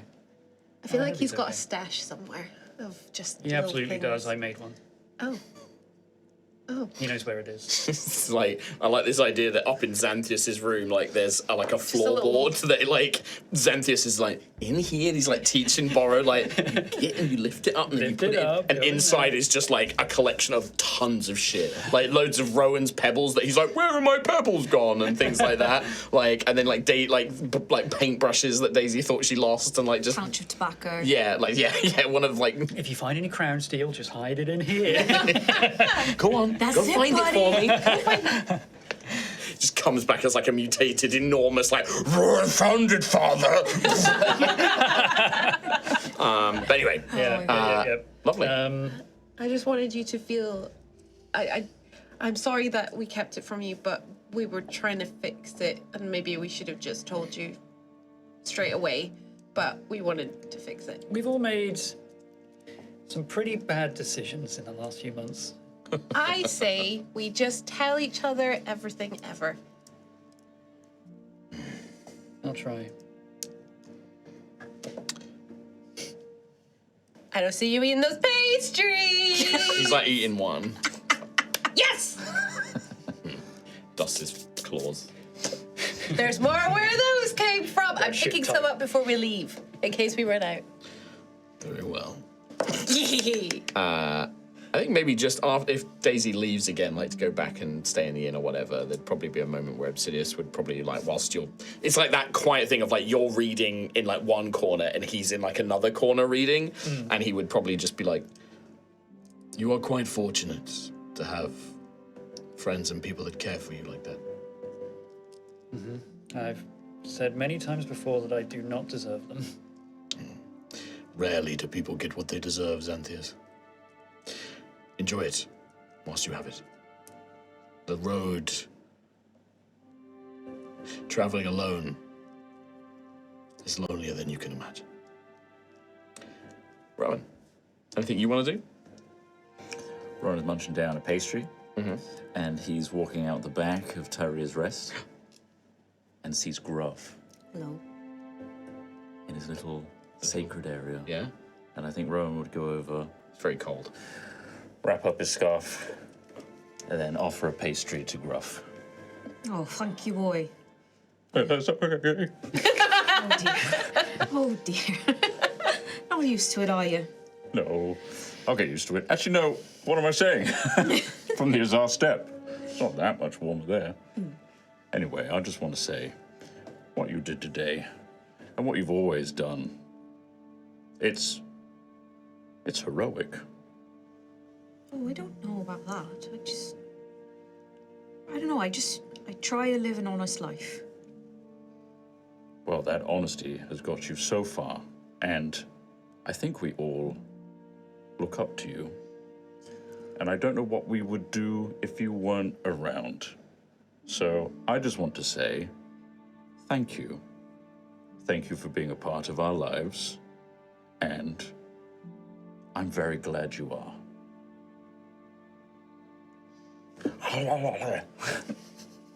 You want another pastry?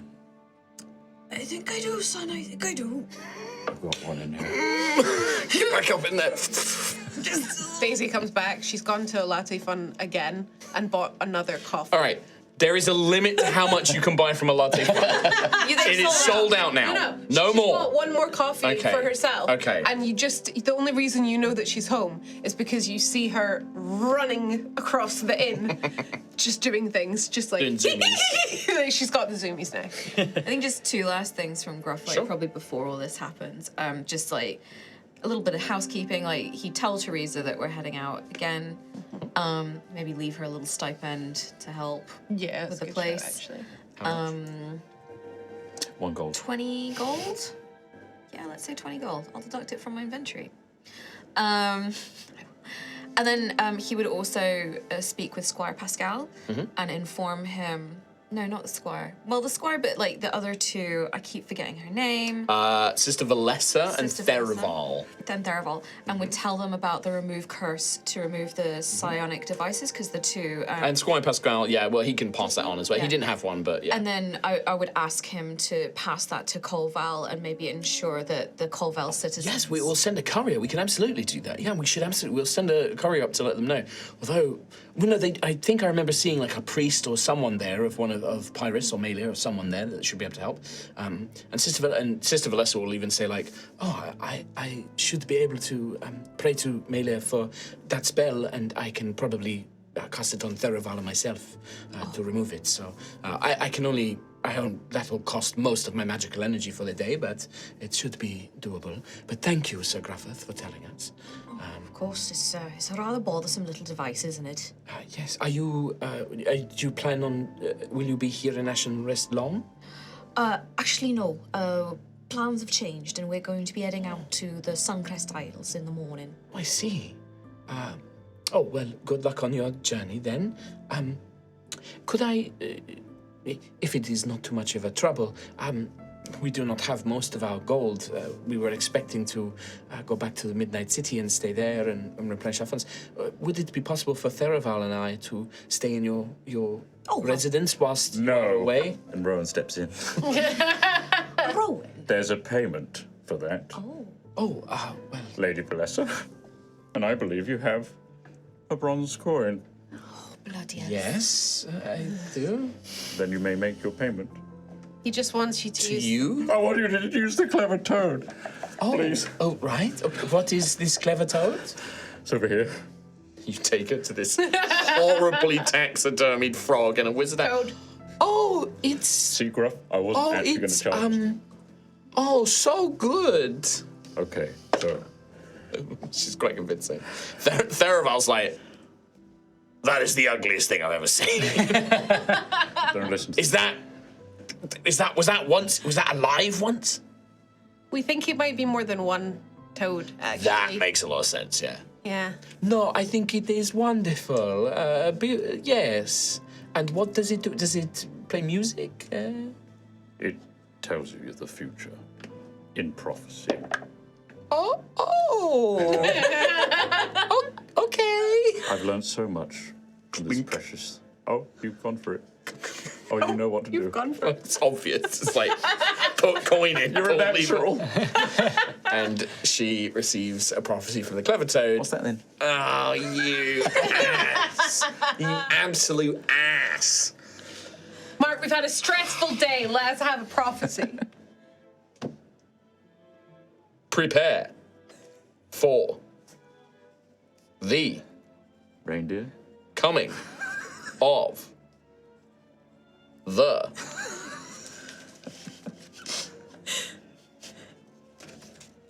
shining and There's more. brilliant See, he's not quite done. Tomorrow. sphere that will This is the longest one yet. I think it's breaking, Rowan. You might be at its limit. shut up. That will descend tomorrow. Rowan is I think it's slowing down. How many times have you It's used definitely slowing down. Yeah. Gears were grinding. Oh, God. Oh. Oh, what a prophecy. No. An ill omen. Oh, no. This woman is like, what the fuck? Rowan's gone into himself. It's like, I think, like, this point, they kind of leave you and they're like, Oh, okay, we're just gonna What does get it down. mean? Right, so just leave him there for a bit.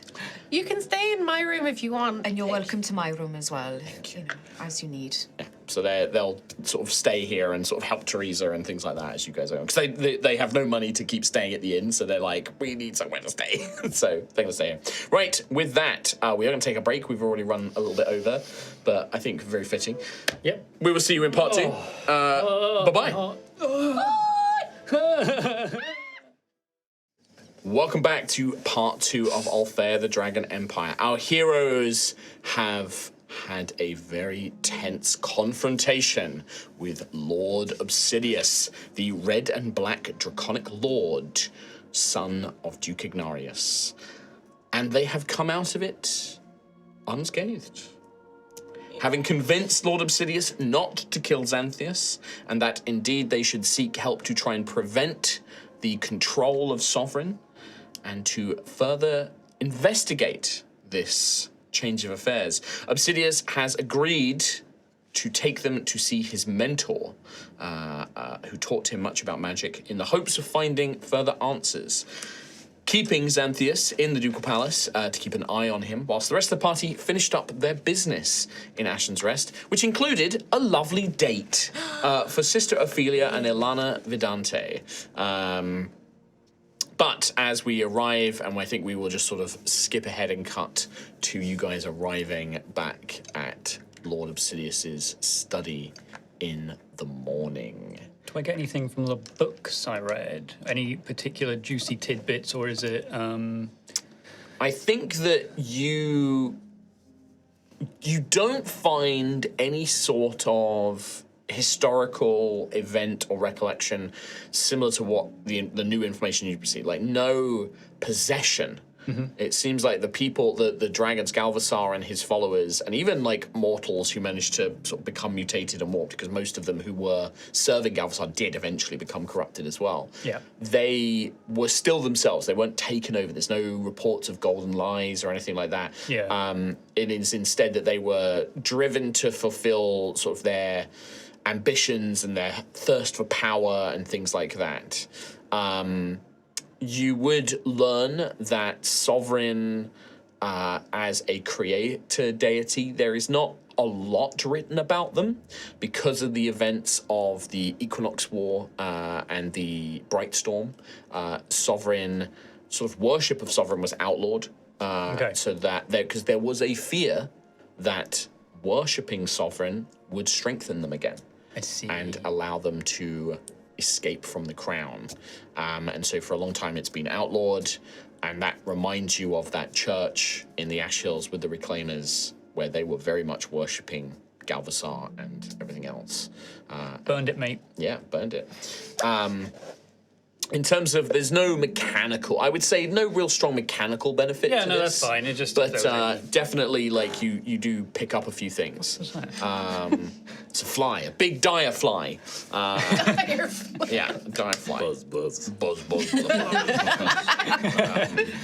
But yes, but that's kind of what you gain. Yeah, okay, the rest cool. of the party arrive. Obsidias. It doesn't look like Obsidias slept. I don't know if Xantheus would have. Did Ophelia sleep?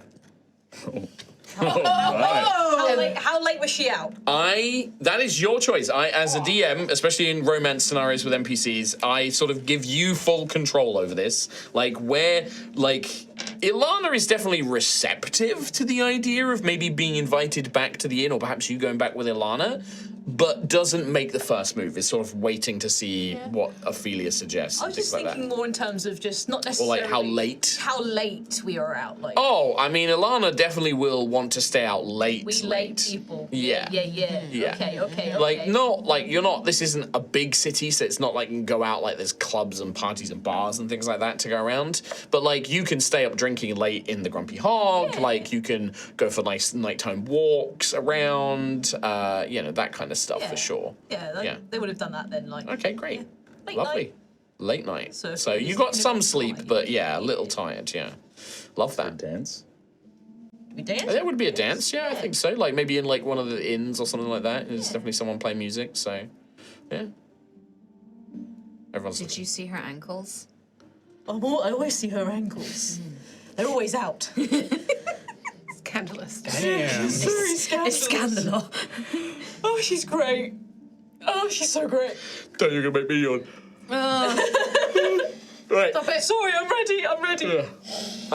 Me and Obsidias are up all night reading our books, flicking our legs. What you talking about? What you Is that really what happens? No.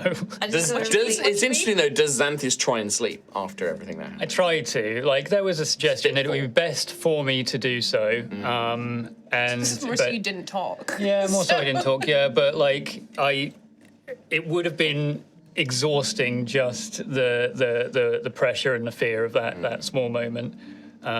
Interviewing people. Yeah. That was the stressful bit of the Terran day. left You have us tomorrow. nightmares of Terran Darkblade Terran Darkblade. standing over your bed. How did he teleport behind me? Yeah. No, it's too much neck. Yeah. It was too much necklace. There it is. No neck. There Yeah. it is. But yeah, Yeah, I'll attempt, but whether I actually get any decent sleep is you get some, extremely but maybe not unlikely. decent. Yeah.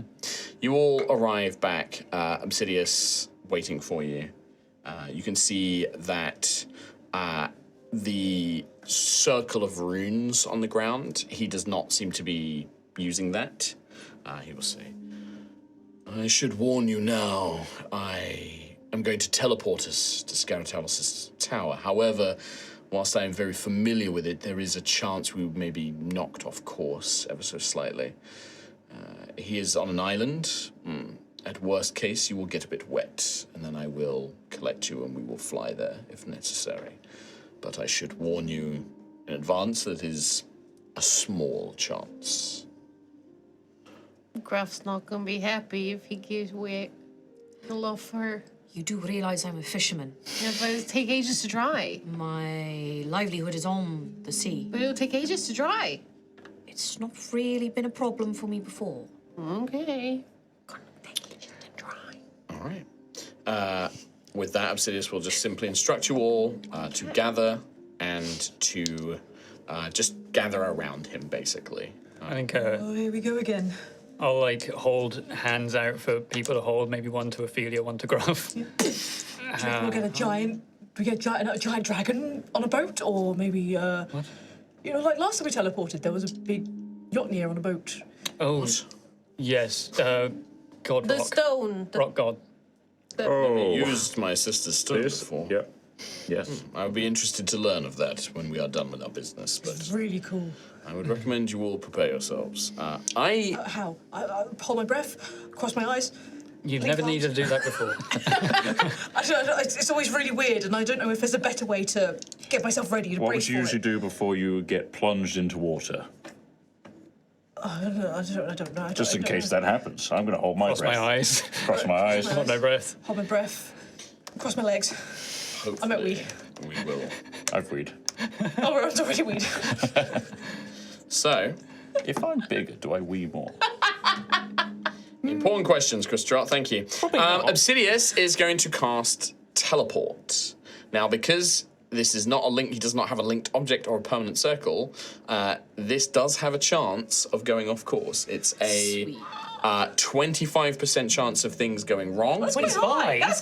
75% chance it will be fine, Oh, I mean, okay. 25 is still. but 25% chance it will go wrong. Okay. I believe in those odds. I'm going to roll this publicly. We'll end up in space. So wait, are we doing low Let's go roll to 25 is Yes, failure? so this is low 25. So the exact options are, I'll tell you this. Yes. If I get a 1 to a 5 is a mishap. Right. A 6 to a 13, you end up in a similar area.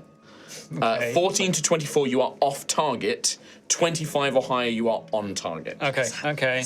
Mishap. 38, you are more than fine. Make it. Can you spell the name of the mentor? Garatalos. Scaratalos. Scaratalos. Damn it. Fair enough. Oh, it was one L off. I Scaratalos. put 2 L's. Yeah, I put 2 L's. You should just I shove think a you Y did in right. there. No, I just spelled sometimes, towels. 'cause that's probably in there. Would you also, Name. because I know the wiki team will want it, I will also read you out his mother's name. Because I am very aware that there is a popular World of Warcraft raid boss called Onyxia, and I desperately wanted to avoid that. I see. So it is Molten core. Onyxia. I can't fucking say it now. Onyxia. Onyxia. No, I'm saying it. You just said Onyx. I know. I'm I know there's stumbling one over called it. Onyxia. This is how it's This spelled. one is Onyxia. Yeah, Onyxia. Onyxia. Onyxia. That's it. Onyxia. Onyxia. Wait, yeah. Onyxia. Onyx. Onyxia. Onyxia. Onyxia. I don't know what Onyxia. it is about when you're on camera writing something down that you are spelling. I sometimes lose the power of like, don't fuck up, don't fuck it up, and I'm like, you're literally listening to it. Yeah, it's fine. Well, we got it. There you Brain says go. no. We did it. When Obsidias casts this spell, it is not like the runestone of Herfenheim. There is no pausing of time. There is no sensation of watching this river of stars. Instead, you feel a sudden eruption of heat and black smoke. Almost completely engulfs your vision as black-red flames engulf all of you, as if you are incinerated.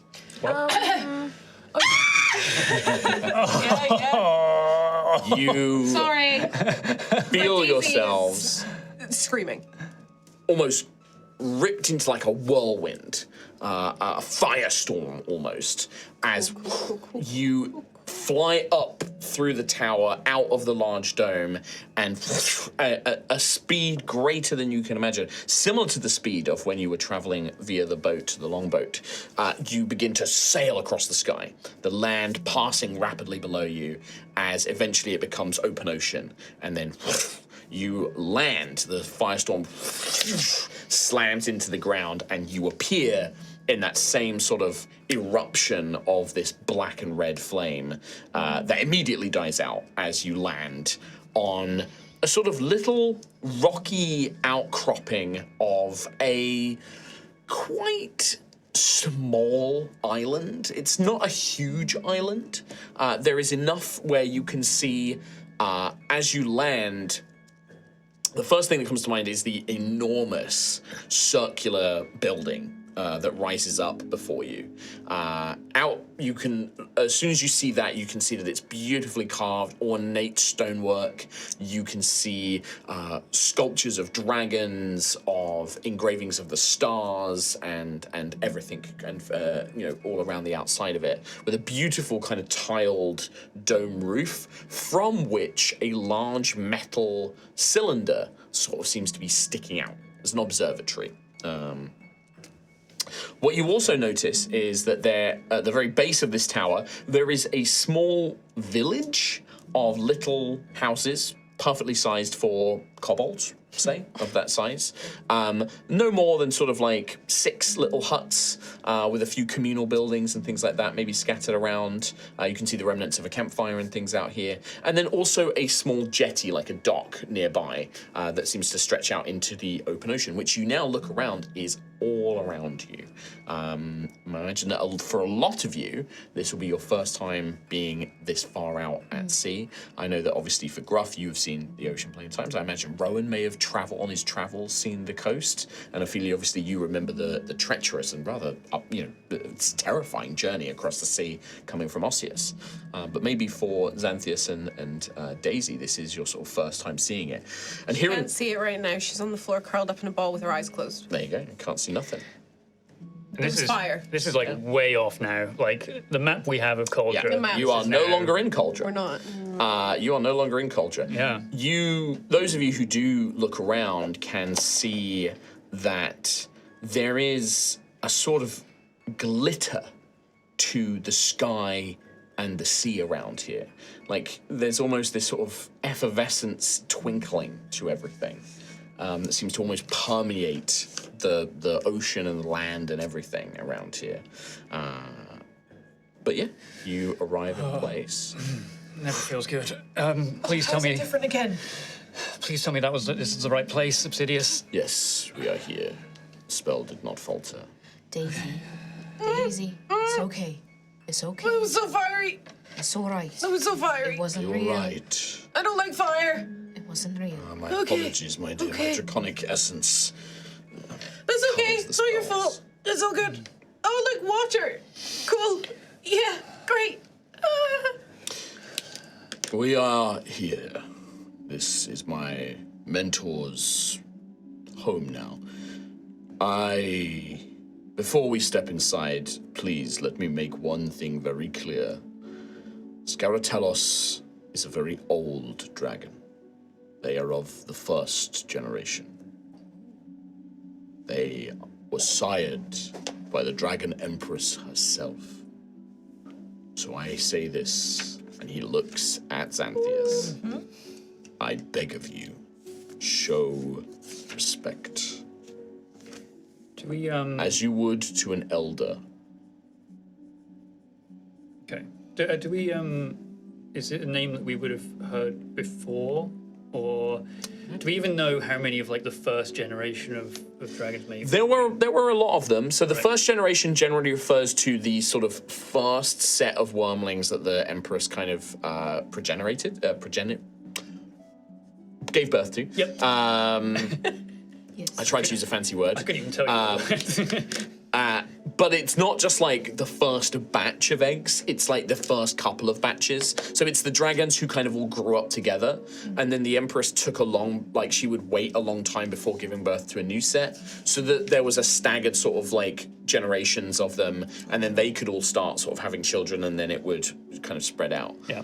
But yeah, if Scaratalos is of the first generation, it means he is 900 or more years old, and it means that he has been around since the founding of the Empire. Wow. it dawns on you very quickly, Xantheus, and you would have read this in your books. He was present during the Oriat insurrection, and he fought alongside the Empress against Galdvasar himself. Okay, that's good to know. Like, his name crops up a lot.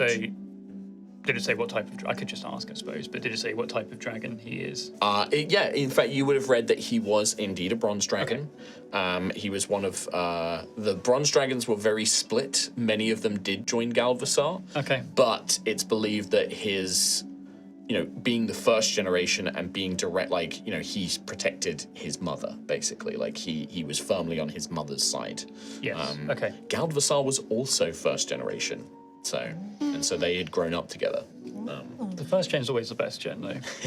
That's pretty good. Past 151. The original first 151 is weird. Yeah, maybe there was 151 first dragons. But no, Really weird corrupted one in the next game. It's like, it's a glitchy. yeah, it's a glitchy one. But anyway, yes. So he will just say I ask, please, for your own sake as well as decency. He deserves your respect. I hope you will show it to him. What are the proper titles to refer to him as?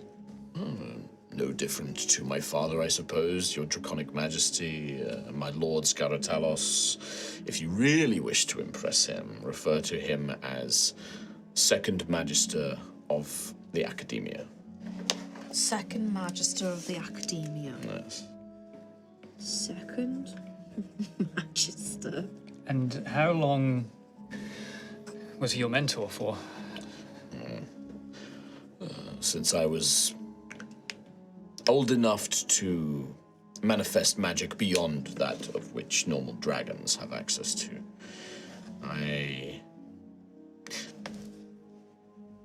I went to the Academia as an escape, and even there I was not particularly welcomed, but Scaratalos saw past that and was a good friend and a mentor to me.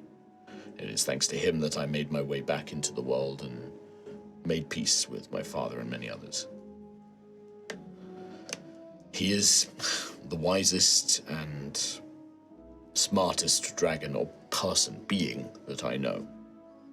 But he is old, and I know that he is approaching the end of his natural life. He does not have much time left, and I know that the loss of the Empress devastated him particularly. That is when he stopped teaching, and he came here. But you will... he can be eccentric, but he is the one we need.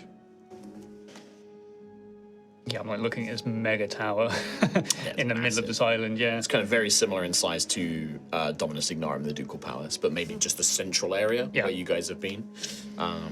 It's like, well, let us make our way. Okay.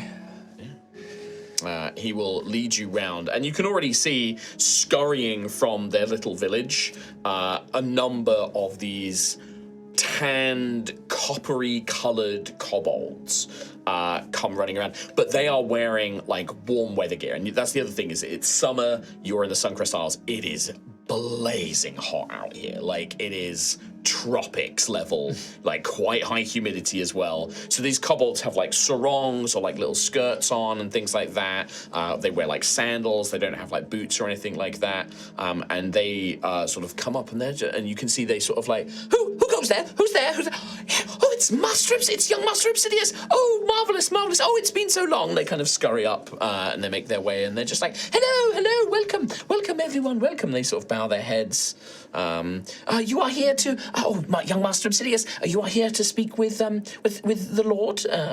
Yes, we are indeed. My companions and I need to speak with him rather urgently. Oh, well, we will try and rouse him. He is sleeping, but we will do our best. We will bring you in. Very good, very good.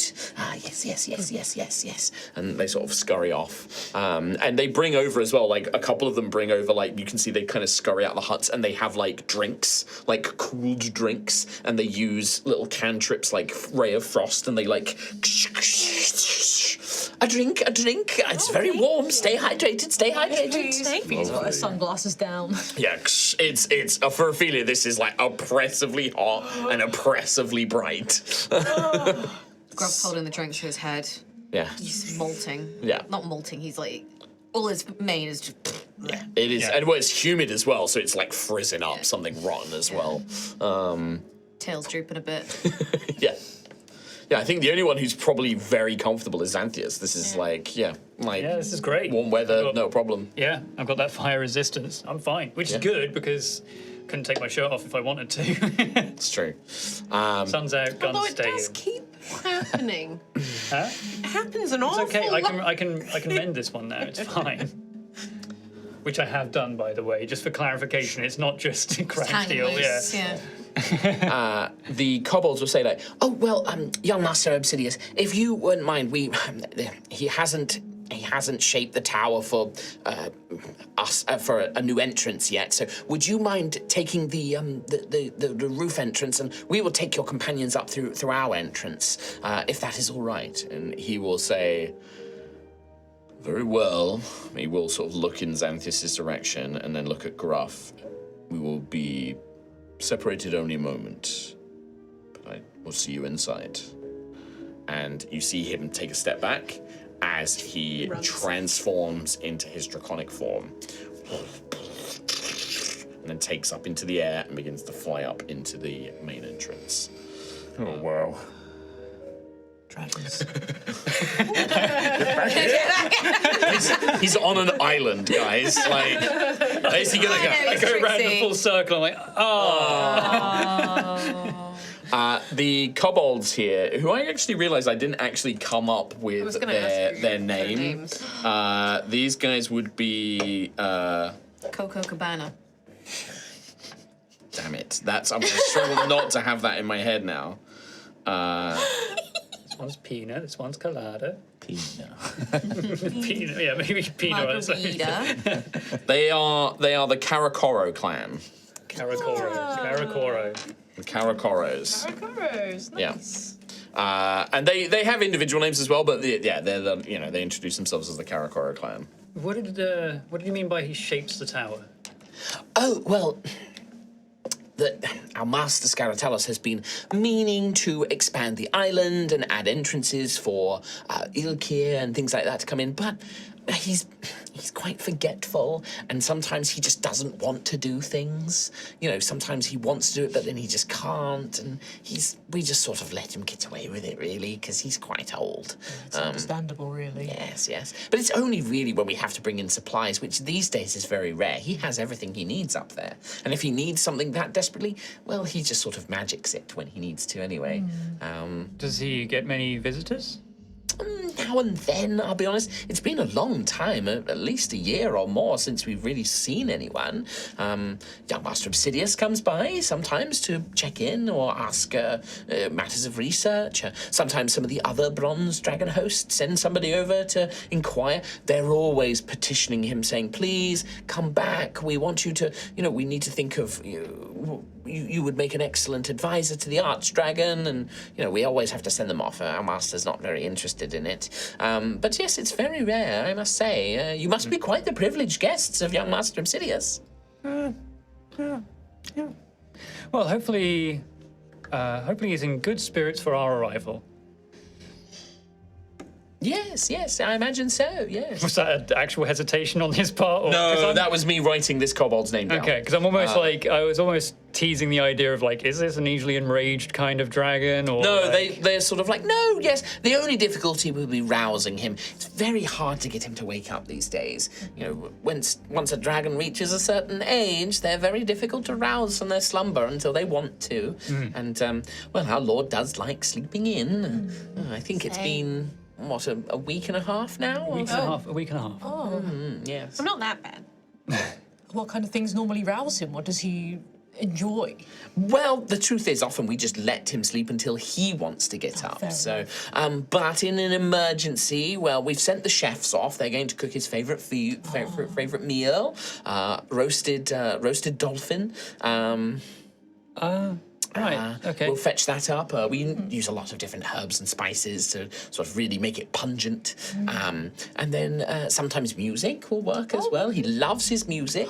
Yes. Really? Yes, yes. Oh, are you a musician? I see you carry an instrument. I am. I try. Oh, well, marvellous. Perhaps you can help us then if the dolphin isn't working. He's very good. The dolphin? Yes, that's his favourite food. Oh, I thought you meant the dolphin's going to perform some music. That would be rather silly, wouldn't it? Here we are. One of those happen. You have the illusion magic. That'd be quite entertaining to see, actually. I could do that.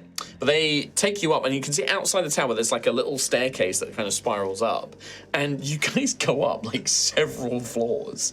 These kobolds take you all the way up. Go all the way up. Okay. Yeah. All right. Yeah. This is our entrance. This is what we use. Oh, wait, They we're kind not of- using the stairs. I can just Yeah, you can just do. Okay. see you up there. Okay. Thank you. But they lead you to a kobold-sized door. So Rowan, you're going to have to really squeeze to You don't get have in any it. small spells, do you?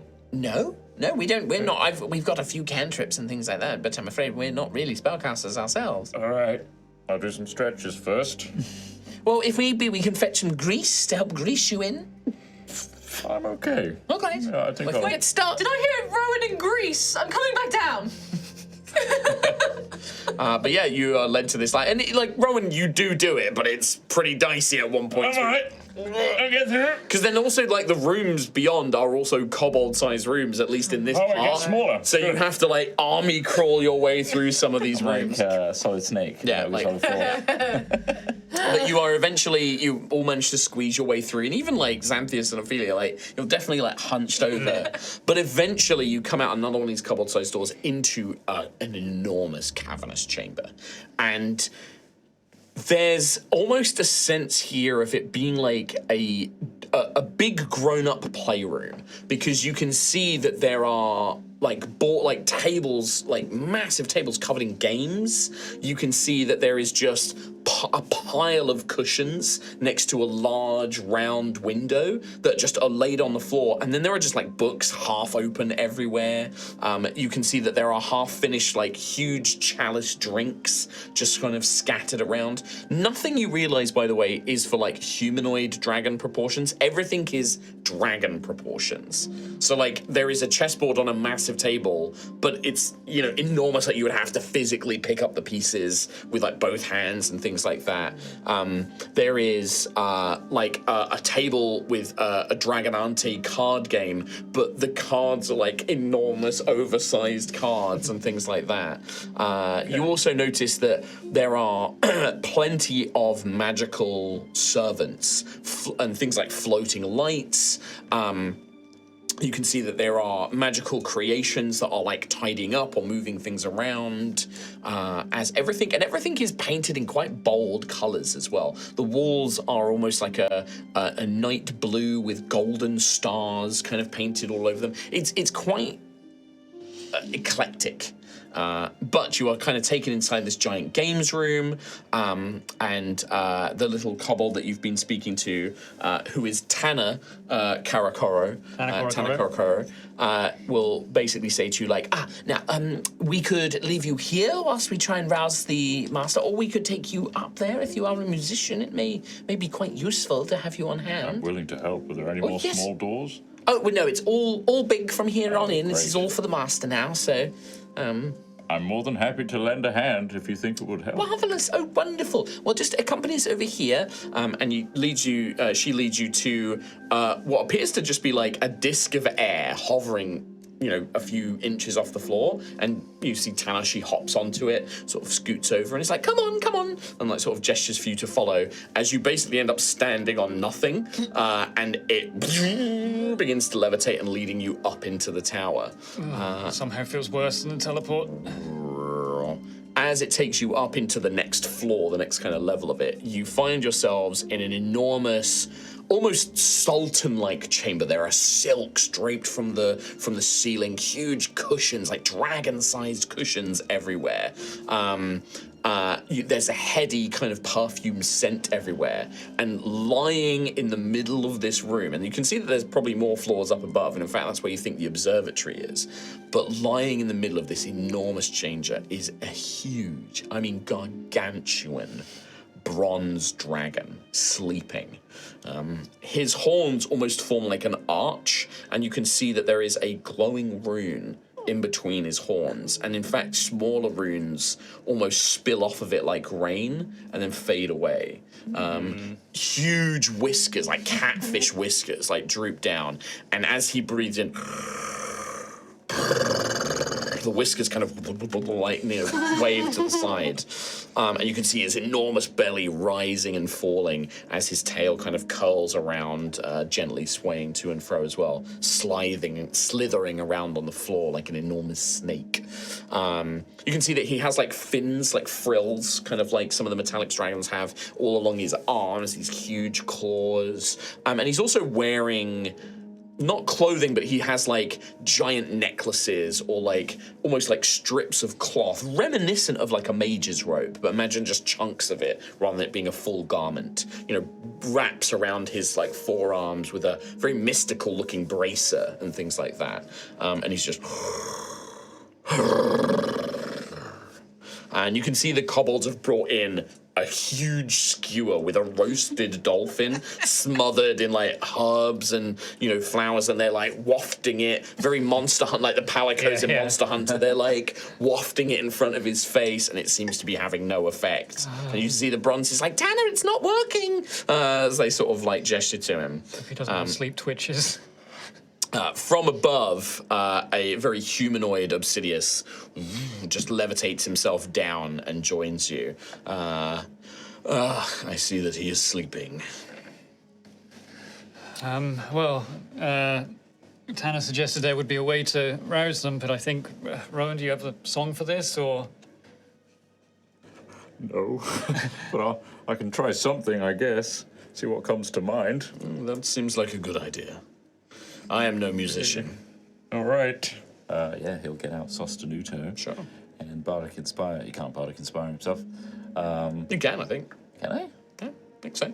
It's just a reaction to a creature making an ability. Can't remember. I'll take that as gospel. Sure. I'll check it after. Great. I Bardic Inspire myself. Okay. Performance check, please. Okie dokie. That's an 8. There's no fate, but plus 9, so that's 17. 17, and then you get a Bardic Inspo on top. Yeah. Yeah, boy. 4. So 21. Yeah. So we get it. You're tired, man. We know you got many of stuff going on. Yeah. What kind of music are you playing? Like what song does Rowan So I think play? it would begin as an ambiance. Like very soft. You know, in a ballroom where you'd have pre-dance music, accoutrement music that's just filling Just gentle, the room. filling the room. It's background, but so it allows people to converse. And I realize that is, I slowly build that into something of more of a rousing. Yeah. Kind of like a beat, like a bassy kind of like. I start like hitting the sostenuto like a drum and slapping the strings a little bit. And as always with sostenuto, like the music is almost amplified. Like it sounds way louder than it should. Like a lute shouldn't be able to make the sound of a drum, yet when Rowan bashes it, it sounds like a drum. And so eventually, and you see it begins just one claw of this enormous gargantuan gold dragon is like tapping out the beat. And then eventually you get and these huge draconic eyes. Most dragons have the kind of classic dragon, like slitted yellow eye.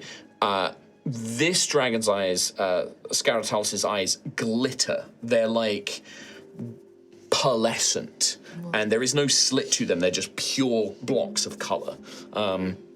There's a faint lavender kind of tint to it, but they just glitter as they open. Marvelous music, but not Tanner or the others' usual style. It reminds me of the songs of giants. Remember their war drums. Looks like giants would be not right here. And you see it stretches, almost like a cat. He like stretches his back as you see this almost frill, and all those runes glow bright in it, almost, bright light, almost setting like a magical light around his head as the runes continue to spill down his back, and you see all the spines he stretches out. Young Master Obsidias. It has been some time since you have visited me, and who are these young mortals that you have brought before me? I think I would get down to almost one knee to sort of almost bow to him. Second Magister of the Academy, Scaratalos. Oh, he smiled like this big, and you see like it's just rows of teeth, some of which are broken and shattered, but not grown back properly. But this, you do me a great justice, my young friend. But that title no longer applies to me. I gave up that position, but it is nice to remember the good old days. Well, I am Xantheus Oregon, and I am joining Obsidias on an emergency summons, I'm afraid. Then an urgent and serious matter, is it? Oregon. I remember that name, of host Oregon, of Gildar. Yes, of course. Yes. Oh, you must... whose son are you, young man? I remember teaching in Oregon many, many centuries ago. That couldn't be your father, could it? I'm afraid I don't know too much about my father, but maybe Oregonius? Oregonius. No, he was but a boy. No, it would have been your grandfather then. See. Yes, quite an apt student. Interesting. Yeah, just whatever anyone else wants to do. And who else do we have here? Please introduce yourself. Have my kobolds offered you refreshments? Well, they have your great lord.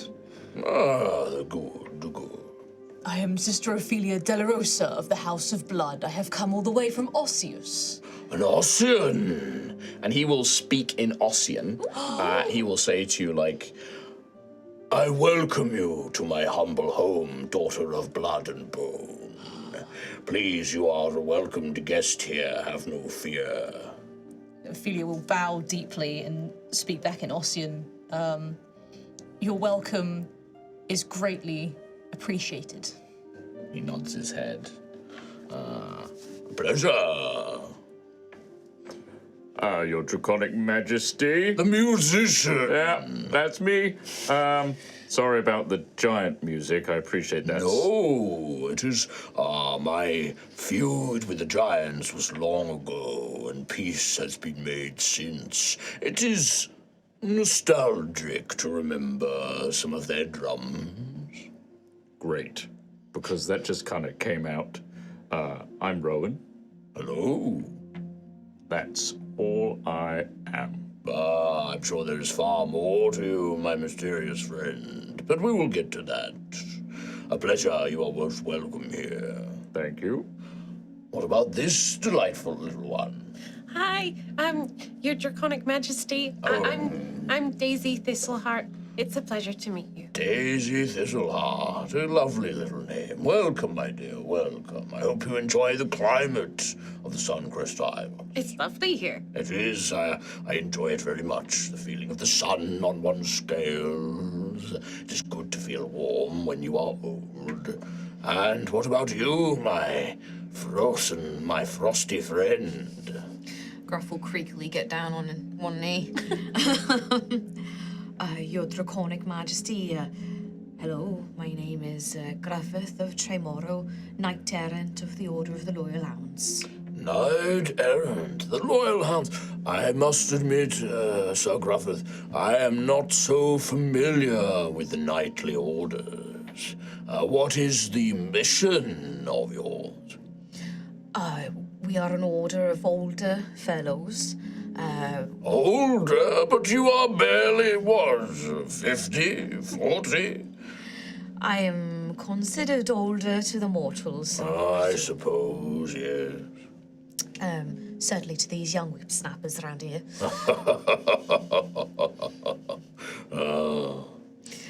But yes, we protect the meek, infirm, and the vulnerable.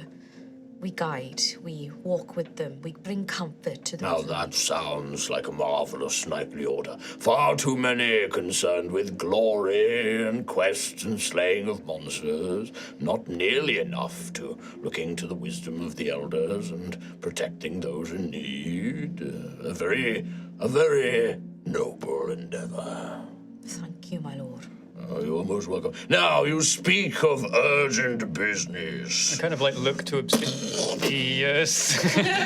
Is he expecting us to talk here, or is... Obsidias will look at you and will say... Because I'm happy to, it's just... Yeah, I think what he will say is like, Master, it has been some time. I feel it is best if I allow these companions of mine to explain the scenario and to share with you what information you can. But I should warn you, Master, it is dire news. It concerns Crown Steel and Sovereign. I know that you have been keeping an eye on the Crown. I know that you've not always agreed with my scholarly pursuits, but this is important. Master Scouthouse, please, we are in desperate need for your counsel. I am in desperate need for your counsel. Dire for young Master Obsidias to sound so humble. Quite the arrogant student, I should add. Always causing trouble and fights with the other dragons. But a talented mage and a determined one. So, which of you wishes to tell me of this dire situation? You there, son of Oregon? Me indeed, Master Scaratalos. We are looking for your wisdom on your expertise of the Crown and Crown Steel, for a development has been made. I hold within my person and within your presence some Crown Steel of quite high purity. Embedded within my chest, Master. It's curious that I cannot sense it. Normally, the corruption, I would have felt it by now of such high purity. May I see it? Will you... I know you fought against it in the past, but I fear for the dragon's temptation if I were to show it to you. Okay. You Ilka, you make me laugh.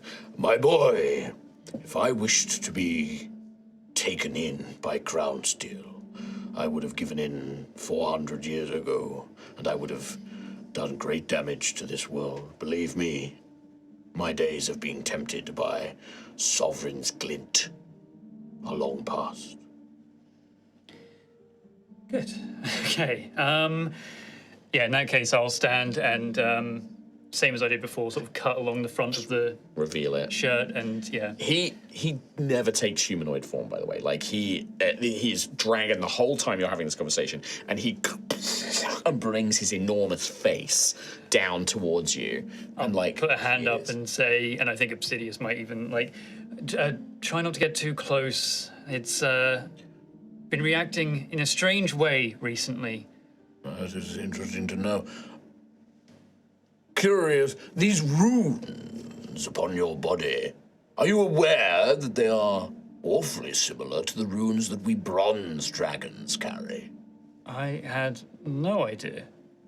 Yes, every bronze dragon is born with arcane runes that manifest around them. These are similar, but different.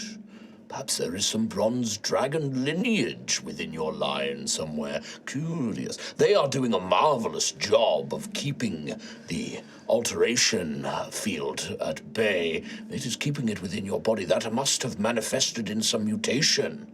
Well, it appeared when the crown steel first was stabbed into me. Yes, I can see it is awfully close to your heart. But seemed to have awoken some kind of innate magic within me. In terms of bronze dragon lineage, I have no idea. But as you can see, the glow from the crown steel is new. I don't know what necessarily might have awoken it, but we as a team of adventurers have recently been delving in some Proto-Magi Vaults. Oh. And one of the Proto-Magi wanted to try to remove it from me, and then a glow, and then unfortunately its demise. There is far more to it than that, Master. I was shown a vision. Would you like me to show it again? Would that be helpful too? Yes, Daisy. I think that would be wise. Master, I should... This one, Daisy, has a friend. Sorry. A planar friend. They're very But nice. they will be able to show you what was witnessed during this incident with Xantheus. Planar friend. A celestial. A deva, perhaps. Obsidian. I have never met one myself, but I have read the studies of them. So you bear a celestial soul within you, my young girl. Curious. They saved me when I was just very, very small. Fascinating. May I speak with them? Yes. Oh, that would be marvelous. I'll just connect if that's okay. Yes, please. I will disable my mental defenses. A moment, please. Okay. And you see one of his claws twitches and some sort of spell as he seems to deactivate or do something. It's like, now you may proceed. It would have been rather dangerous for you to have attempted that before. Would anyone else like to see? I've already seen it. I'd like to see. Not yet? Okay. If you would, I would like to see it again as well. Of course. I'll include... Obsidias, Yeah. Rowan, Ophelia, and then Scaratalos. Yes. Okay, you show... and Scaratalos, as sort of you open up this communication, on sort of none of you hear this because it's always through Daisy, it's like a switchboard, right? But Scaratalos would be like, hello, Celestial, are you there? I will say to Nim. Nim can hear it, yeah. Go ahead. Hello there, Lord Dragon. Oh, fascinating. I have spoken with some of your kind before, but it is always a pleasure to make one who is purposely left behind the eternal war, sought out the comfort of the material plane. Yes, I had grown very weary of battle and sought freedom. And I wish that Daisy had been older before I made the partnership, but she needed me, and I needed her. Yes, a symbiosis. Fascinating indeed. What is your name? Well, Daisy prefers to call me Nim, but my celestial name is Serenonym. Oh, a pleasure, Serenonym. Please, show me what you have seen. And with that, sort of, you all now see the same vision I described before. To his credit, Scaratalos, totally calm, does not react to any of it. You can see Obsidias kind of his claws digging into his palms as he's watching it, still clearly agitated, seeing what he's seeing. But Scaratalis, completely unfazed, perhaps? Or maybe you just can't read his draconic visage. Oh, curious. Quite the predicament. Obsidias, I think that this confirms my fears. The crown is weakening, slowly. No immediate threat, but the fact that Sovereign is able to send out a portion of their will. Curious. I wonder if the crown steel, this pure crown steel, must be acting as something of a transceiver. It is strengthening Sovereign's ability to reach out from beyond the crown. How interesting. I think the Sovereign is also communicating with me as well. Yes? Sending messages, giving me commands that I'm able to... Not magical commands. Not yet. Well, not yet, but sending me to Kelskaris, and also ominous warnings that the Sovereign will return. There is something else, my master. I extracted a similar high-purity shard of crown steel from someone else. It was also glowing like the one in Xantheus. I do not believe that Xantheus is the only one that this will affect. It seems to react when it's trying to defend. That would make sense. Like a parasite reacting to a vaccine or cure. It is trying to protect itself. Sovereign is trying to preserve these vessels. But if that same command is being sent out to any that may be corrupted by the purest crown steel, could Kelskaris then be in danger? I doubt this crown steel you bear, young Master Oregon, is exceptional. It is very rare to find crown steel of this purity. I do not believe that there is a significant amount of this high-grade crown steel around. But a threat, yes. Perhaps not an immediate one or a world-ending one, but still a threat. A threat that would need to be reported to... Oh. A threat that would need... I suppose they... And you see his memory, like he's almost getting caught up in something. Yes, Watchtower. No, they don't exist anymore, do they? They were disbanded. My apologies. Sometimes it is difficult to remember the current state of things versus my memories. But who would have taken over Watchtower's responsibilities? I don't know. Yes, who were the Watchtower? Oh, I suppose there's no harm in telling you now. They are disbanded.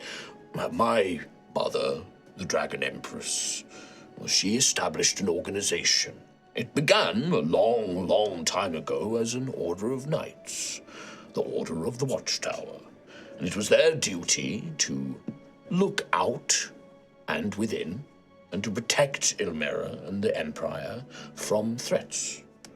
But as you mortals, or your lives are so very short, that it evolved. A place of a public knightly order, it began to hamper its ability to investigate threats within the Empire. And after the Oriat insurrection, they decided a more covert system would work better, and it became an organization based within Kelskaris, but spread across the Empire, a sort of intelligence unit that reported directly to the Empress herself. Many of the archdragons and other dragons did not like this. They did not like the fact that there were Ilkir who could effectively ignore their orders and report only to the Empress. They did not like the favor she placed upon them. So when Mother died, Watchtower was disbanded. Its agents scattered. Resumed back to the normal world, I suppose. But they would have once been people to report this to. It was their duty to watch out for these sorts of threats. I suppose there is that religious order, the Order of the Eclipse or something like that. I was never one for your mortal faith. I find it a little gauche. Fair enough. But perhaps they could help you, although zealot in their pursuit, I would worry about them acting without thinking.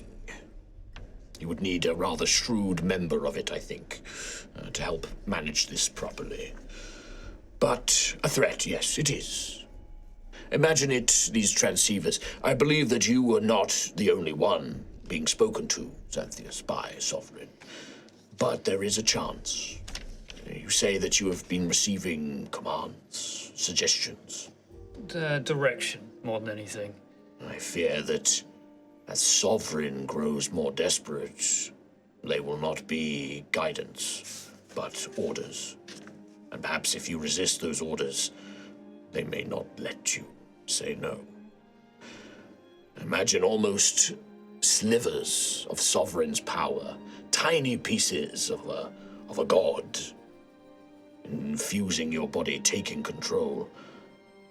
Monarchs, I suppose we could call them. But is it resistible? It seems like there's a way to block this control in some way. Block the control, you say? If I may, your draconic lordships. Yes. To interrupt, I communed with Altheya, and she was. I was privileged enough to receive word from her. I asked, "Can Sovereign's influence be blocked from a person?" And she answered, "Yes." It is good, Obsidias, that you have brought this problem to me. I believe it is possible, yes. Easy? No, but possible. There is a spell. A spell that prevents planar entities from taking over your mind, protecting you against their influence. It is a rather common and low-energy spell. Sovereign, however, is not just some planar creature. Sovereign is not some common devil or angel or fae. Sovereign, by my mother's reckoning and by what we have learned from the other goddesses, and even my own research has led me to believe, Sovereign is made of energy from all of the planar realms. Now, one spell to protect against planar creatures, not enough. Even multiple castings of the spell would not be enough. Sovereign is a power of immense power, of immense energy. However, I believe that I could craft something. It would be best fashioned into an object, a necklace or a ring or circlet or some such. But it would require energy, essence, from all of the planar realms. The Feywield, the Lucent Peaks, the Twin Pits, the Primal Isles, the Grey Lands, the Precept Coil, and the Howling Sea, all of them. An essence from each. Fused into an object, a new spell, a spell I create. For it needs to be subtle. You say that this reaction against this creature in the vault, it occurred when they tried to tamper with the crown steel. Yes, but it almost occurred again with Obsidias.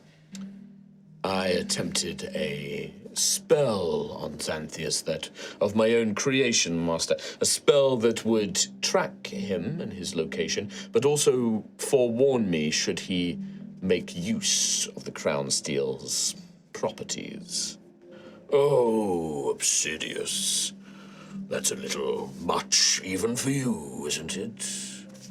Rather forceful. Sure you could have just asked the young man to keep you appraised?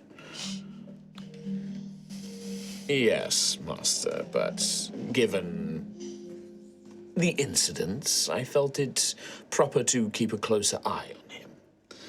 Well, this creation of mine, it would be subtle. It would not affect the crown steel directly, but affect you. It would be a protection for your mind, your body. Enough, at least, to prevent Sovereign from taking control. Not enough to resolve the greater problem, but enough to protect you. Now, removing the crown steel? Had you come to me before this development, I think I could have removed it. But we are where we are. My fear is that should I attempt to remove it, it would trigger a similar response. I will consider what can be done. I imagine that it will take a power even greater than mine to undo what has been done to you. But still, I believe that there is always a path forward. Magic is the greatest gift we were ever given. It allows us to do incredible things. It allowed the Proto-Magi to do even greater. But we can still make use of it. It is a gift only the material plane can truly appreciate. There is a spell I can cast that will protect you for 24 hours. A very powerful spell. However, my fear is should I cast it upon you, it would give Sovereign warning that we are meddling in his communication, in their communication with you. So I am loath to do it unless you deem it necessary. I see. Okay. But if you were to bring me an essence from each of the planar realms, I would be able to craft something that I think will help your friend. And that would give us time. But be on the lookout. If there are others who bear this pure crown steel, I do not believe it will be long before Sovereign tries to assert their dominance over them. These monarchs might become a greater problem. Perhaps not for you, but perhaps for other adventurers or other places around the Empire. Thank you. Monarch. You are most welcome, Sister Ophelia of the House of Blood. Now, whilst you are here, I would like to inquire on you. I have many questions about your homeland, as well as your religious icon, the Grave Father. It would do me a great service to update you on everything I know. Yes, I would greatly appreciate this. And I would very much like to speak with your friend Nimamor as well. Of course. Yes, very good. It has been so long since a problem has taxed my great mind. Oh, it makes me feel like a student again. He certainly does tax my mind. Still, do you require... Now, what is your plan? Do you know where you can begin to search for these essences? Well, What defines an essence? An essence? An excellent question, Sister Ophelia. It is a rather academical matter, but an essence is... think of it as a concentration of a plane's magical being. Condensed into an object or sometimes into a material. Think of it like an ore from the earth. Would something like this work? Show the Luxon shard. Yes! Now, it is in many pieces. This would be perfect. Luxon is a material. It is infused with the energy of the Lucent Peaks. It is an essence of that place, but... Luxon requires delicate work. It needs to be shaped. I would need it formed into a band to form a part of whatever object we are using. And even I, do not have the knowledge of how to work Luxon. It is a very closely guarded secret of the celestial people, of the celestial planes. But were you able to work that, even a small piece of it, into a worked material, that I can work with. That would provide us the energy of the Lucent Peaks, indeed. we also have the Ifriti Gauntlet. So that's Demon another... gun. And potentially the Demon Gun. Well, I've also got a bar of fair light from Diablos. I have Feywild herbs. The herbs I do not imagine will be enough. It would need to be something far more magical. You say it may be the case with this iron as well. Fellite is a material, yes, but it is not quite magical enough to be an essence. What is this? A demon gun? Yes, we encountered some demonic creatures in defense of Ashen Rest and acquired one of their weapons. May I see it? I'm afraid unless I have it on me, I think I always said that I leave it in like the workshop. Okay, it's in the workshop then. Sorry to say that, but it's currently in Ashen Rest alongside the Afriti Gauntlet. That would be a problem. But they would say, the Afriti Gauntlet, that sounds like an essence of the Primal Isles. That would certainly be considerable. So we do have a strong start on at least some of these materials, but obtaining the others, I mean, it would be a slow process. Well, you better get to it then. I better get to it. Allow me to give you a little something. And he will point up. No, in fact, he'd ask one of the kobolds to go and fetch it. A scroll! A teleportation scroll, if you would please. And Tanner runs off and comes back carrying a fucking enormous scroll. He's like, oh, that's not very functional. And he shrinks it down. He just casts a spell. And he hands it to you, Xantheus. This will bring you directly here. Oh, thank you. Okay, yes. So you have a scroll of teleport, but it's fixed to this location. Awesome. How do we leave this place? Oh, Obsidias? I am afraid that my magical energy is expired, Master. I cannot Cast that spell until tomorrow. Oh, well, I could send you back on your way if that is where you're needed. Or is there somewhere else you would rather go? I visited most of the Empire. I'm familiar with most of it. I can get you close by, at least. Well, thankfully, our previous destination before things changed was Wave Meet. Wave Meet, not Wave Quest. Wonderful city. Oh, it was a beautiful place. I like to go and enjoy the view of the sea there. Could we actually like see it from outside when we were there? No. Okay, we are just way out. Okay, fair enough. You're like where the Suncrest Isles, because also like where Wave Meet is, there's like a chain of islands, like loads of like little tiny ones and everything else. You don't know this, but you're like tucked on like the far tip, right round the corner, basically. Like you are probably the furthest island out from the coast. Okay, cool, gnarly. But yeah, but with that. Because you might also, if you do want to ask any questions to Scaratalos or anything like that, or if you want to speak to him, we can save that for next time. Yeah. But that is going to be it for today's episode. Ooh. Except there's one last thing. Oh, goody! You guys level up! Definitely not because I already thought you were level 8. I did wonder about Oh, were we meant to get this from the vault, or No, I just thought you were level 8. Oh, I see. I'm like, well, I might as well make him level 8. Level 8? What does that give us? Ability score improvement or feat, I believe. Is that Very the key cool. one? I love feet. But yes, so you guys level up. We can handle that off screen. But that is it for today's episode of High Rollies. Very nice. What a spicy boy. Well, spicy first half, and then it got nice and calm, I think, after that. So, We needed it. I need a beach episode. I can tell you that well, much. you're getting them. But with a nice big quest to go and pursue as well. Yeah. One that you've already got some good progress on, so... Yeah. Yeah. That's good. Good Nice. stuff. Alrighty. Right, everybody. Very we will see you cool. next time. Take care. Bye-bye. We love you. Bye-bye. Bye-bye. We love you. Bye-bye. Bye-bye.